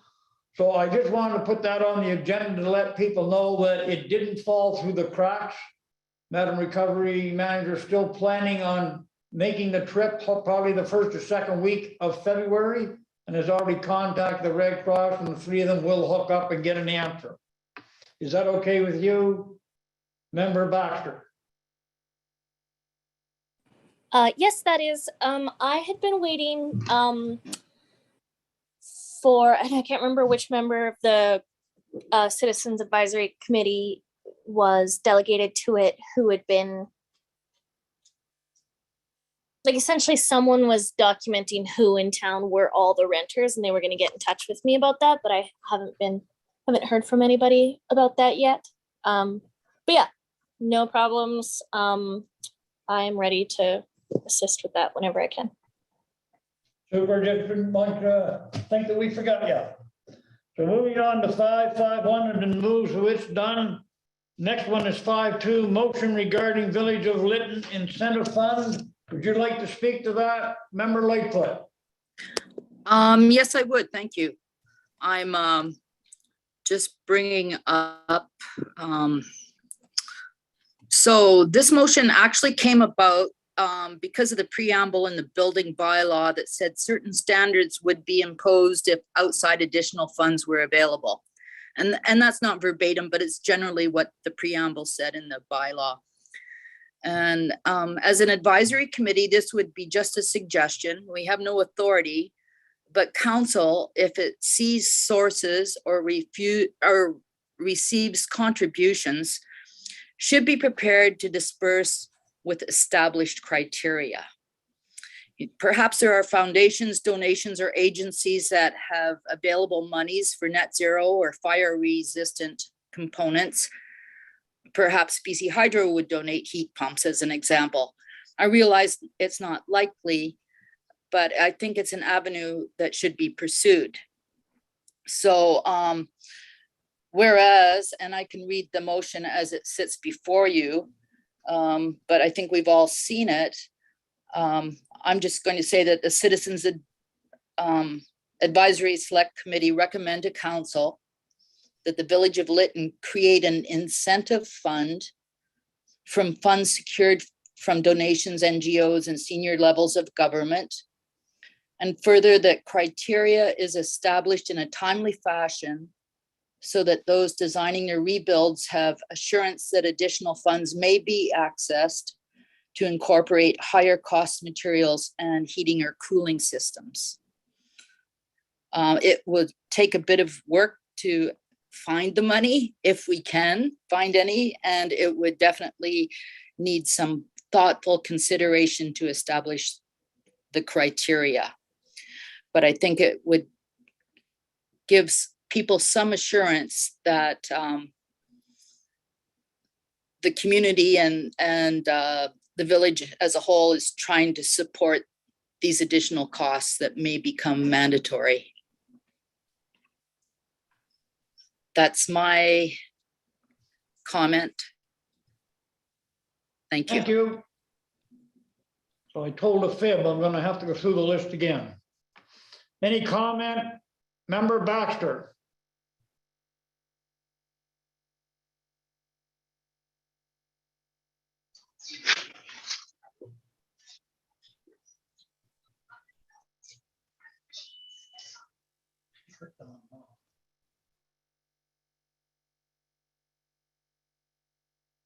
Member Gessie? No comment. Member Harrison? No comment. Member Hogan?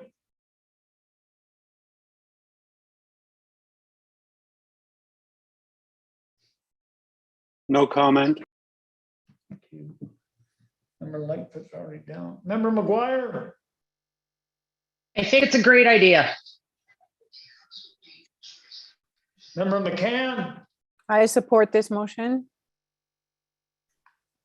Member Michelle? No comment on that one. Thanks. Member Taylor? I would support this motion as well. Member Baxter? Was this there a minute ago? Who's it? Can you say yes or no? Madam Baxter, can you just say yes or no? She just posted in the chat, Ian, saying that her Wi-Fi is unstable. Yeah, I got that, but if she can vote by typing in the chat room, yes, affirmative or no. Thank you. So we'll take that forward as a recommendation. 5.3, motion regarding Village of Lytton Building Trade Fair. Member Lightfoot? Thank you for the floor. This came about because I've heard from various people how confusing it is about new technologies, new materials, what might be required. And someone made the comment that it'd be really helpful if we could just go and learn all about it. So COVID is our worst enemy when it comes to something like this. But I think a trade fair, as my motion lines out, would be very helpful for those wishing to rebuild. Since this motion went in, though, I have seen that Kanaka Bar is working with, I believe, South Okanagan University, and it sounds like they're suggesting some demonstration or event at the end of summer. That could be an addition to this, but if there's personnel available and there is adequate time, I'd like to suggest that the Citizens Committee recommends the Village of Lytton organize a spring 2022 building trade fair to provide details and information to help assist rebuilders. We also suggest that the trade fair be held over multiple days so ample time is given for consultation and opportunities for community engagement. This could conceivably extend so that building officials are on site, or that visioning for our future community could be an exercise exerted there. It could be live, it could be virtual, it could be a combination. But I know people are wanting to get together. People are wanting to understand what the best efficiency, where the best efficiencies can be found. And I think it is a goal worth working towards. That's my comments. Thank you. I always have a thing pops into my mind when I see these things come up, and I just say, can I have your credit card number to make it work? Anyway, yeah, thank you very much. I'm gonna run through the list one more time quick. And when I run through the list, if people still have time, we've got 1, 2, 3 things to go over. If we can extend the meeting for another half hour, we'll get it done, and we don't have to bring it back to the next one. So to take the recommendation regarding the Village of Lytton Building Trade Fair to council, Member Taylor. Member Michelle. In support. I'm gonna go. I support that. Member McCann. Yes, I support that. Member McGuire. I support it. Member Hogan. In favor. Member Harrison. I support it. Member Gessie. Yes, that's a good one. Member Baxter.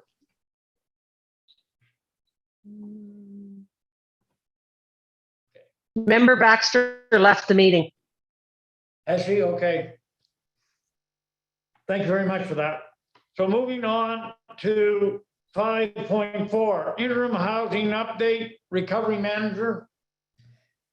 Yeah, so I don't have much to say about this because I do have a proposal for the next steps in the interim housing process that I will be presenting to council at the next council meeting. So not able to share much at this meeting today, but as always, if anyone has any questions, please feel free to get in touch with me. With who for questions? I have a question. Yeah, I'll wait till I get to you. Oh, sorry. That's okay. Baxter's left the meetings, that's okay. Member Gessie. Now member Harrison. No questions. Thank you. We have, sorry, the reason that we're having problems here is we're having quite a delay here. Okay, so I'm sorry if I'm cutting anybody off. So I'm on to Member Harrison. Okay, I'll quickly ask the question here. When you were reading that stuff on Slave Lake, was it, that had the fire that was very much in favor of their interim housing, or at least they thought that it had been significant in the rebuild of a lot of people. A lot of people wouldn't have been able to stick around and rebuild. So it's something that I'm not sure, Allison, what you're presenting to the council, but one of the things that I'm wondering about, I know that there was not a lot of numbers of people who had said they needed interim housing, but that questionnaire went out really early on. And a lot of us didn't know the rebuild was going to take this long. So there's a lot of people who are saying to me that they would like to know about the availability in the future of interim housing and hope that this is going ahead. But I'm wondering if it would be beneficial to put out another questionnaire and get more up-to-date information on how many people actually will be needing this in the future. And I'll tell you what our situation is. We've got a 1-year lease on this house. So after November next year, we're in the wind. And also the fact that if our building doesn't happen by June 30th, 2023, I think I heard the insurance fellow say that our funding for housing was probably going to be running out. And also, I have heard, and I don't know, I haven't got this verified, I've heard that Red Cross funding for those that are using it for housing right now, that $1,300 runs out sometime in July this year. So maybe you could answer that question as well. Thank you. I hope I didn't. So no problem. So unfortunately, I can't answer questions on behalf of the Red Cross. That is conversation you would have to have with your Red Cross case manager.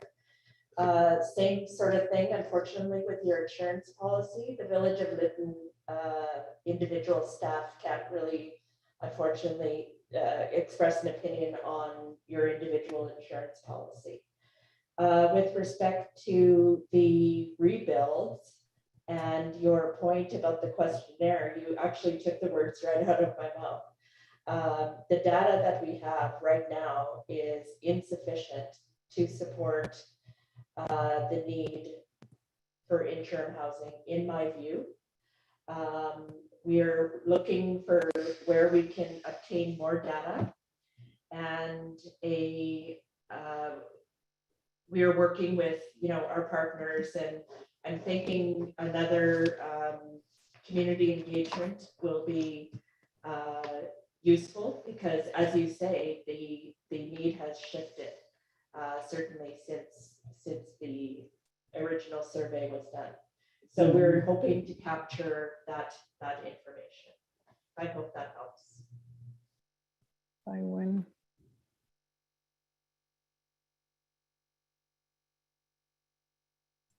Okay, thank you. Yes, the most important part that I'm interested in is getting another questionnaire done. That's really what I'm looking to see. Yeah, and I think all of the data that I've gathered and what I'm presenting to council, it will be their direction on next steps, but I think that would be helpful as well. Okay, thank you. Member Hogan. Well, just further to what Olive said, how do village members know they're included in the interim housing? That's a very good question.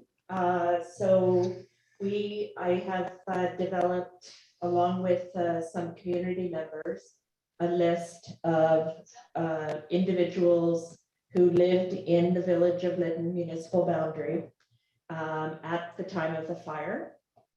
And we also have the list of property owners who are, taxpayers in the village as well.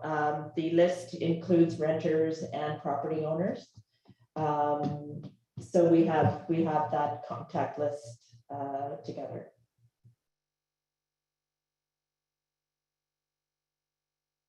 Does that answer your question?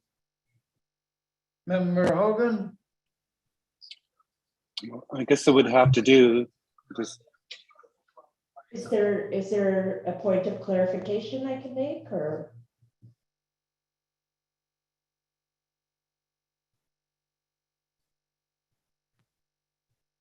I'm happy to clarify if there's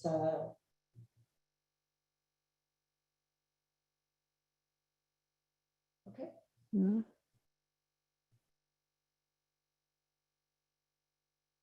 Member Lightfoot?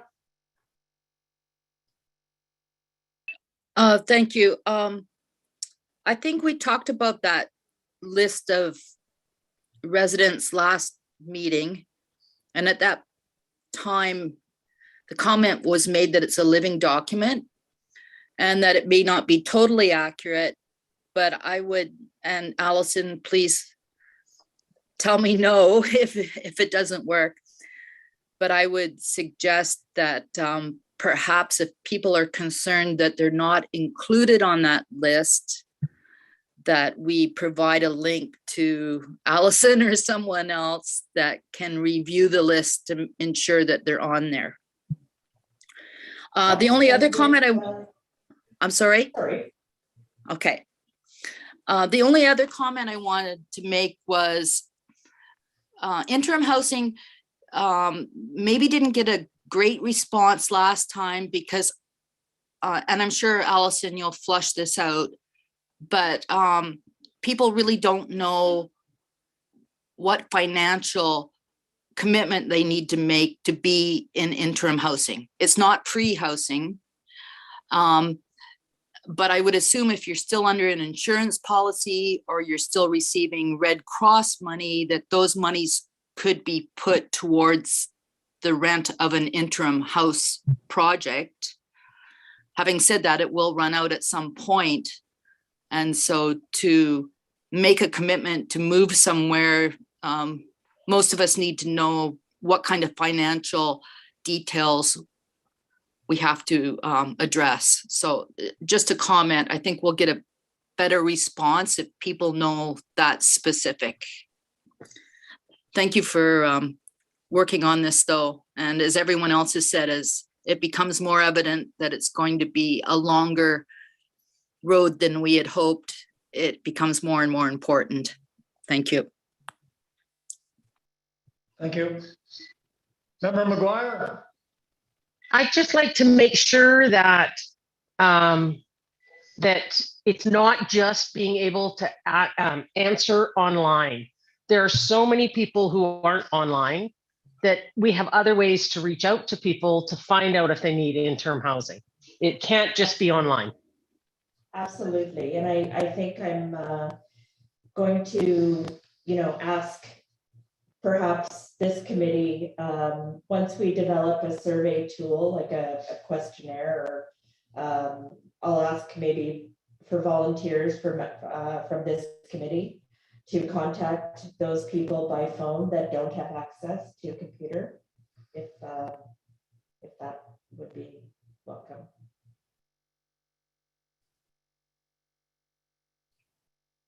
So breaking away from procedure and moving on to Could I ask McCann, but before you speak, could you make a motion that we extend this meeting for another 30 minutes, please?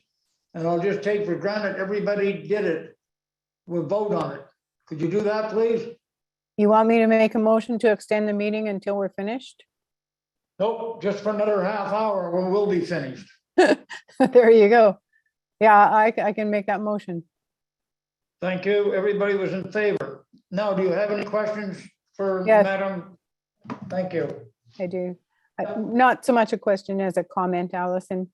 I think it would be really helpful in the process that you're describing to have some kind of time frame that you're working towards? Like how soon do you want to be able to have the questionnaire ready and out to people? So that how soon do you want to be able, like what kind of a time frame are we looking at for this? Are we looking months and months and months? Are we looking weeks? Or I'm kind of confused, like how long is all this going to take? I mean, it takes as long as it takes for sufficient response, right? So if it takes, 3 weeks for folks to respond to a questionnaire, but we do have to institute, timelines. Respond by X date. I just as a anecdote, I wrote a paper that was based on a survey that we conducted, and it was similar sort of in scope, and the paper was published this past fall. And what it took us 3 months, 3-4 months from developing the questions on the survey and having those reviewed and approved by a group, and then putting the survey out to the community, and then collecting the data and analyzing it. So, that's kind of the minimum, I would say. Yeah. So when we're talking to people about this, I think that's going to be really important, because we don't, in our daily lives, we don't have that sense of how long these things can take. Like if I'm talking to someone about interim housing today, they're expecting me to come up with interim housing, like 3 weeks from now, because we just talked about it, for heaven's sakes. So I think the more open and clear we can be about the amount of time we can expect, like reasonably expect things to take, the more helpful that will be in talking to people, and they won't. The challenge is that the government and me as a taxpayer isn't going to fund, a major capital interim housing project without knowing what the data is and knowing what the need is. Yes. So we need to be really diligent in how we approach this to make sure that we can come with a very clear and concise ask. Yeah. I know that the LFN is working on some strategy as well, and the NNPC, but this would be, just for the interim housing that's under the recovery team's control, which is the Village of Lytton municipal boundary. Yeah.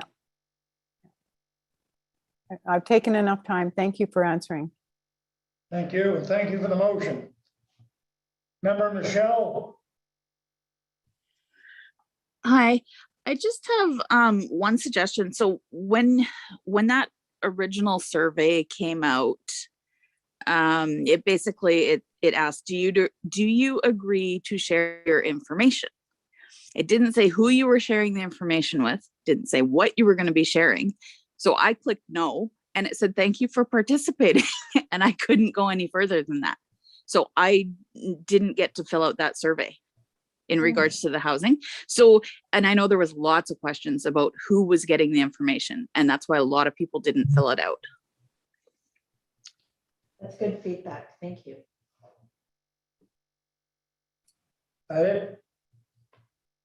Yeah, thank you. Thank you. Sorry, I didn't mean to sound sharp. Member Taylor? I forgo my time. Thank you.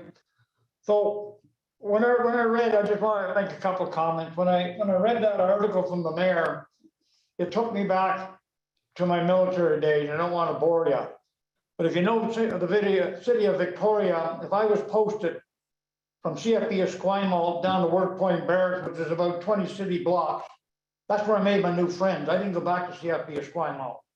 And what that man was talking about was people won't come back. They're going to make a new life in 2 years. They're not going to be Lyttonites anymore.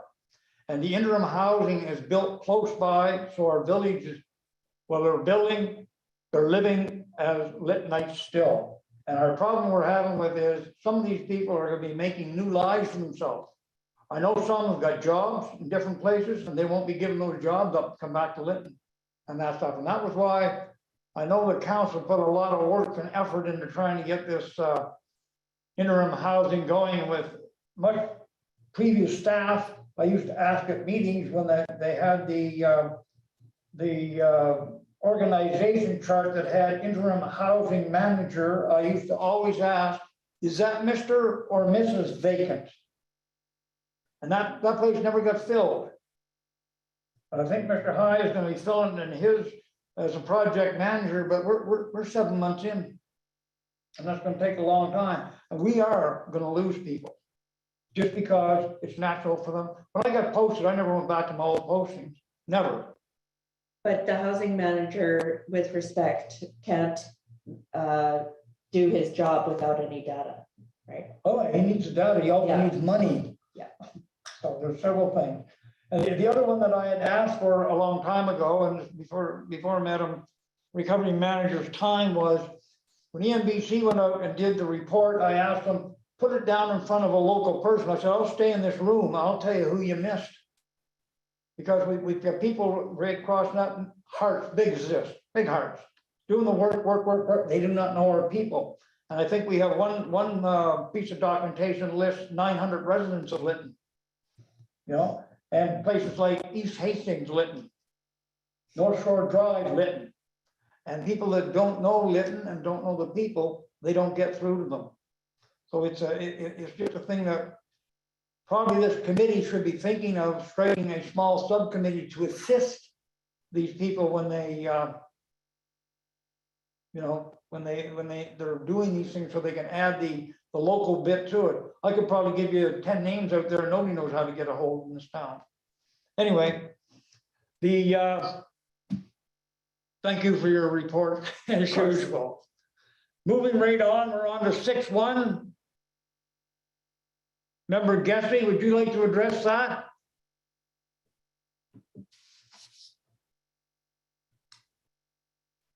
Hi, I wonder if you can hear me okay. No, I'm losing you. Can you yell at? Well, okay, let me try here. There you are. That's good. So I'm going to go to the actual thing that I wrote so that I remember everything. That's okay. Take your time, please. Okay, so You've got regarding the 34 bylaw, seconds. yeah, thank you.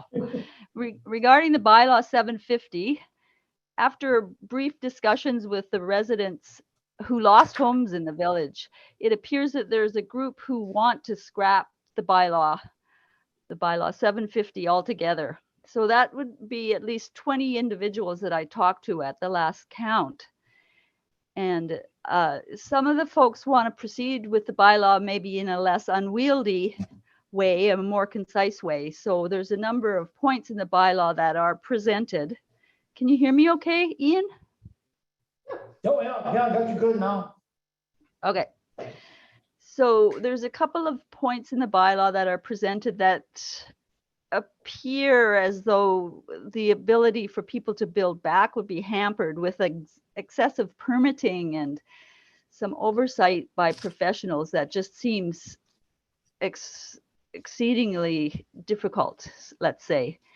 Anyways, my question for the minutes was, is it possible for us to schedule a special meeting of this advisory council so that we can have a discussion with Ron Dickinson about the bylaw, about some of the more internal parts of it that we might come up with, you know, just as a discussion.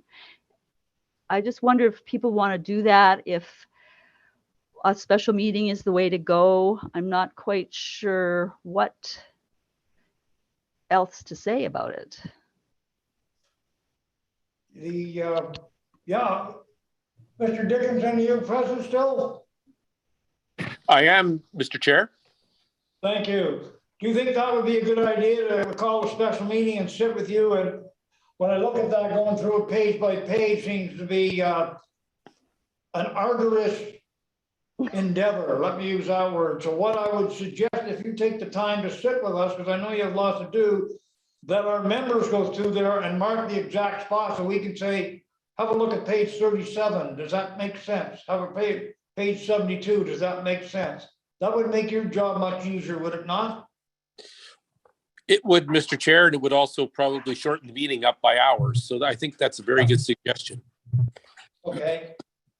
So And I'm not suggesting, myself, I'm not suggesting that it has to happen anytime real soon. I mean, I know you're very busy, but if we all went over, as Ian suggested, and picked out points that we want to discuss, I think that would be really helpful as a special committee meeting, aside from a regular one. Special That meeting was can be my called thought. at any time. Yeah. Okay. So the thing that we're involved right now, and please, Mr. Dickinson, jump in at any time while I'm speaking too, is when we say, well, we got lots of time, we don't. We just listen to the insurance companies and they're waiting for this bylaw to be done. Okay, and we're going to say, well, but we need more time to do it, and we're beating ourselves to death. Can we leave this in Madam Recovery Manager's hand to talk to Mr. Dickinson to arrange for a time, and then you people also, we can contact each other by email, find out how long you need to study it, so we can get through this thing, get back, and not be able to say, oh, well, that's good, we did it, and then 2 weeks later say, oops, can we go over this again? Because some of these people, like Mr. Dickinson and Madam Recovery Manager, have long days of working. So are we okay with that? Mr. Chair, could I add something? You certainly can. Yeah, I mean, yeah, I'm busy, but I'm working for the people of Lytton, and this bylaw is very much that in spades. So I can make the time because it's important. So okay. I'll find the time to meet with you whenever you deem it's appropriate. I know you do. You've always availed yourself, which I really appreciate it. So I look at the bylaw. I've read it 3 or 4 times now, so I'm pretty familiar with it. 3 weeks, which call a special meeting. Let's go down the list. Could I ask a question? Who I got? Noni McCann. Okay, sorry. I'm getting confused. I'm sorry. My life is confused. Patsy started by saying people wanted to just get rid of the bylaw altogether. And at some point in time, I'd like someone to just tell me, is that something that is possible, or is that a pipe dream? Because if we're going to pick the thing apart and do this and that and the other thing, that's one thing. If you just throw it all out, then that's a 5-minute discussion and it's done. So I need to kind of clarify that, please, before we go too much further setting meetings and doing stuff. Yep, certainly, I can certainly help you with that. And Mr. Matucci, you can jump in if you're still with us. The bylaw is at its first reading. It's a draft bylaw. It's nothing. Okay? It goes to second, third, once fourth reading's done, then it becomes an enactable bylaw. Okay? So what the council, again, was looking for back in July, I was not here, I was still in Lytton, was that people wanted a plan. So a plan was put out for people to add to. Nobody's added to, everybody hates it. Instead of saying, well, you put cement, you should have a straw floor. No, just we hate cement. Okay, so that's why it was open for that. Okay, and we have not, sorry, the council has not received what the people want. It's that we know what we hate, we know what everybody hates. Okay, we haven't heard what we want, and those are the things. And to answer your question about it, yeah, it can be scrapped in a minute. Anything is possible in a council meeting. Okay, the thing with bylaws, it takes 2 different meetings. Mr. Matucci, you still with us? I don't think he's on the line. Mr. Dickinson, do you want to, you're familiar with the bylaw process? Yeah, yes, Mr. Chair, you've nailed it. I mean, you explained how it goes through council, and that is the process. it's several readings, and then it's adopted. And during the periods between the readings, council can take advice on the bylaw and do with it as they please. So that is the process. And you're right about saying that the bylaw has no force or effect today, other than it's an intention. And you do have a bylaw in place already that would be put out of authority on the day that the new bylaw is adopted. So until you adopt the new bylaw at the fourth reading, the existing bylaw exists. So you've got something to cover the actual day-to-day machinations of building bylaws, and you have the proposed new one. And that's what it is at this point, is a proposal. Thank you very much. Always appreciate your comment. So my suggestion, what we do is what we did before, and that's what I do. We'll go through this, okay, with Mr. Dickinson. Go through it yourself, pick it out. When we sit down in a meeting and we look at nothing but black scratch, we're gonna say that thing's no good. Okay, and then you can go to council and say, we really done studying this. This is bad, this is bad. That's what the council's looking for information, not scrap it.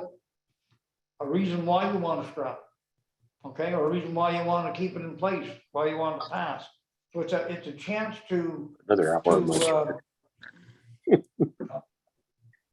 Oh, I think somebody's not on mute. Okay. So is 3 weeks long enough for everybody to become familiar with that?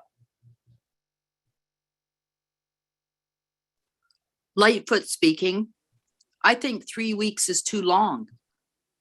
Okay. I think the committee reviewed the bylaw and made recommendations at our last meeting 2 weeks ago. And there are other areas about fire resistant materials that Mr. Matusi said he was incorporating in the bylaw. It would be nice to see that information. I'm not sure how close he is to having that incorporated into it. And I'm not sure whether I need to make my additional comment now, or are we still having an update on your presentation of our last recommendations to council? The last time that I went to school, I thought 6.2 come after 6.1, and we're just on 6.1 now. Okay. Thanks for your answer. So I'm going to chime in here. I feel that the residents need time to formulate their answers. So I think 3 weeks is a good period of time, or formulate questions, I mean. And also, yes, I agree with Ian. If it becomes so onerous that we can't stand any of the bylaw, then we should scrap it. So we have to have a community discussion. And I thought as a special meeting, that would be what we would do. So that's about my thoughts on it right now. No problem, yeah. Can I make a suggestion? When we announced that the Insurance Bureau of Canada was coming to this meeting, I put out on Facebook and on the website that if anybody has any questions, they should direct them to a committee member.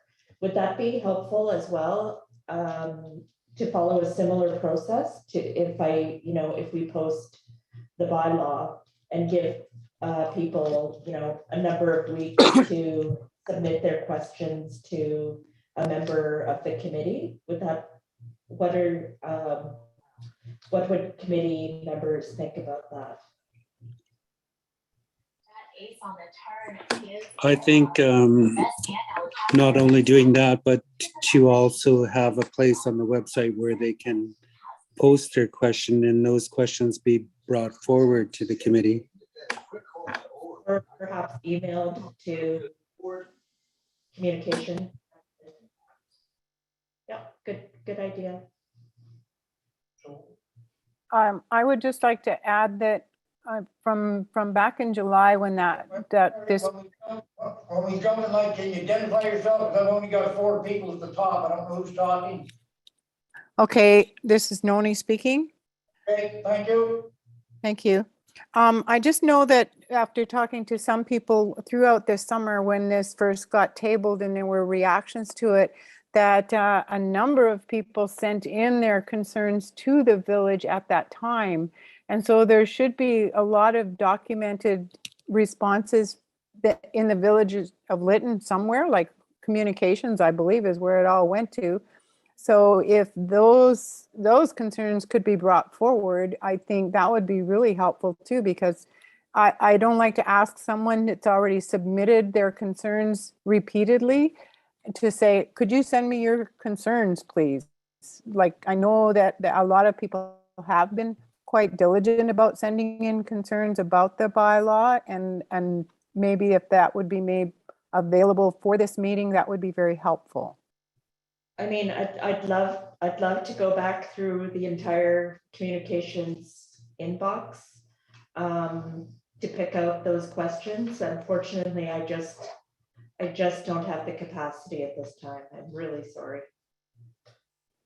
That's helpful to Alright, know. I'll just Okay. Jump in and add this to probably help that recovery manager out. Same as I said in the insurance people, letters came here, I never received them. Okay. I know the mayor and I, for the first 3 months, the only time we were in Kamloops was for a meeting and we were out, we gone the next morning back out to Lytton. I received nothing. Okay. And when I look in the office, I don't see much what I call hard copy mail. Email may be different. So I'm not really sure. And I think some of the staff that we have working for us now are behind the 8 ball because they don't have the background to continue on about. And I will give you one good example because I'm a very much advocate of the interim housing. My question to the staff of the day was, where's the guy working? Oh, Mr. Roycroft, he worked for 3 weeks. I said, I'd like to see his work. I said, well, he had to produce something because he's an expert in that game. And then nothing was on, got nothing. So I don't know where some of the stuff went. And I wasn't here. We didn't have a good office manager looking after the place. We had people that thought recovery for the village of Lytton was getting their bylaws rewritten, and that was it. So a lot of older stuff may have slipped through the cracks. Okay. And when I say that to you, I talked to Canada Post. I've got one piece of mail, talking about letter was yesterday since the 15th of December, and it was my damn tax bill from the village. That's all I got. I've got thousands of dollars in rent money coming in. I don't even know where it is. And when I talk to Canada Post, who is still working, they don't know where my mail is. So the stuff that came in here we had other people working here and that stuff. So some of that stuff probably disappeared. And I always feel sorry for the staff that have come in later, that they're in the swamp. There is no cement to stand on. And they're trying to fight their way out of it with everything they have. And sometimes it's a real thankless job. A lot of times us on council, we're pretty demanding on stuff yesterday, not today, and they just can't lay their hands on it. And I'm not trying to make excuses for that. It's just something that's happened. I hope that answers some of the questions. And I know that people are choked about getting asked every day about, the stuff that we have to have. We work for a government above us has rules and regulations in, and don't matter how great they are, the nicest MP in the world, the nicest MLA in the world, they can't break the law. Okay, because they take an oath not to. And the thing is, we're a bureaucratic society. Anyway, so 2 weeks for me. 3. 3 weeks? I like 3. 3 was too long. Is 2 weeks okay? Well, I guess it's what everyone wants to do, whatever. So, 2, 3. it's probably the easiest for people like my recovery manager and myself now, because I have to come in here because my computer and that doesn't work. I hope she's going to be in the country. Is what we'll do is we'll do a special meeting in front of a regular meeting. And that way we'll only be out under 2 or 3 hours. Is that okay with everybody? I'll email you. Works for me. Thank you very much for considering it. You're entirely welcome. Getting on 6.2, status of the recommendation forward to council. I didn't bring the part out of the community charter here. Council has four different avenues when things come in. The avenue that was chosen when I took all those things in was to put them in a file, and we're going to keep putting stuff into a file. And before it goes to second reading, we'll be sitting down with I call the professional, Mr. Dickinson, project manager, recovery manager, and anybody else we need, and they're going to sit there and tell us the pros and cons so we can make the decision. And I'll tell you this, and I've said this many times before, I don't even know how to hit a nail in the head, okay? So I depend upon them to tell me how to build things. And if you don't trust your staff, that's what we need to do. Okay, I hope that meets with everybody's approval, because what I don't want to go to council with one thing, we vote on it, the next week we go in and we change our mind and vote another one, the next week we go in. So it will be looked after, I can assure you of that. Somebody want to make a motion to adjourn? Can we not make comment on that report? Sorry, go ahead. Can you give me a Like, motion to extend for another half hour? I'll talk quick because it just needs to be said. Lightfoot speaking. Many were disappointed that the council didn't consider what was put forward. And the bylaw will probably require numerous revisions. However, the district energy system is one that most people are totally against. And if that was removed as one of the first revisions, that would lower a lot of angst. And we've heard, if you had a plan, if you had the money in hand, if you had it out for tender, the district energy system will still take years to come. And it is a big concern. And my second point is that I don't believe that this committee expected it to sit there for, I'm not sure how long. As we've said numerous times tonight, the building bylaw is essential to have in place so people can move ahead. Or we'll fall back on the old building bylaw, which has no restrictions regarding fire resistant material, or no support of fire resistant materials, and numerous other things that people do like in this bylaw. So just want to make the comment, very disappointed, and I'm not the only one. And when recommendations come from this committee, I think the committee needs to decide how they hope it proceeds. I think it was a misinterpretation or a misread. I wish everyone was online so they could make comment, but I'll leave it at that. Thank you. Thank you for your comment. I'll pass that on to council. Anybody else with a comment? Remember, let me put your hands up. Get a motion to adjourn.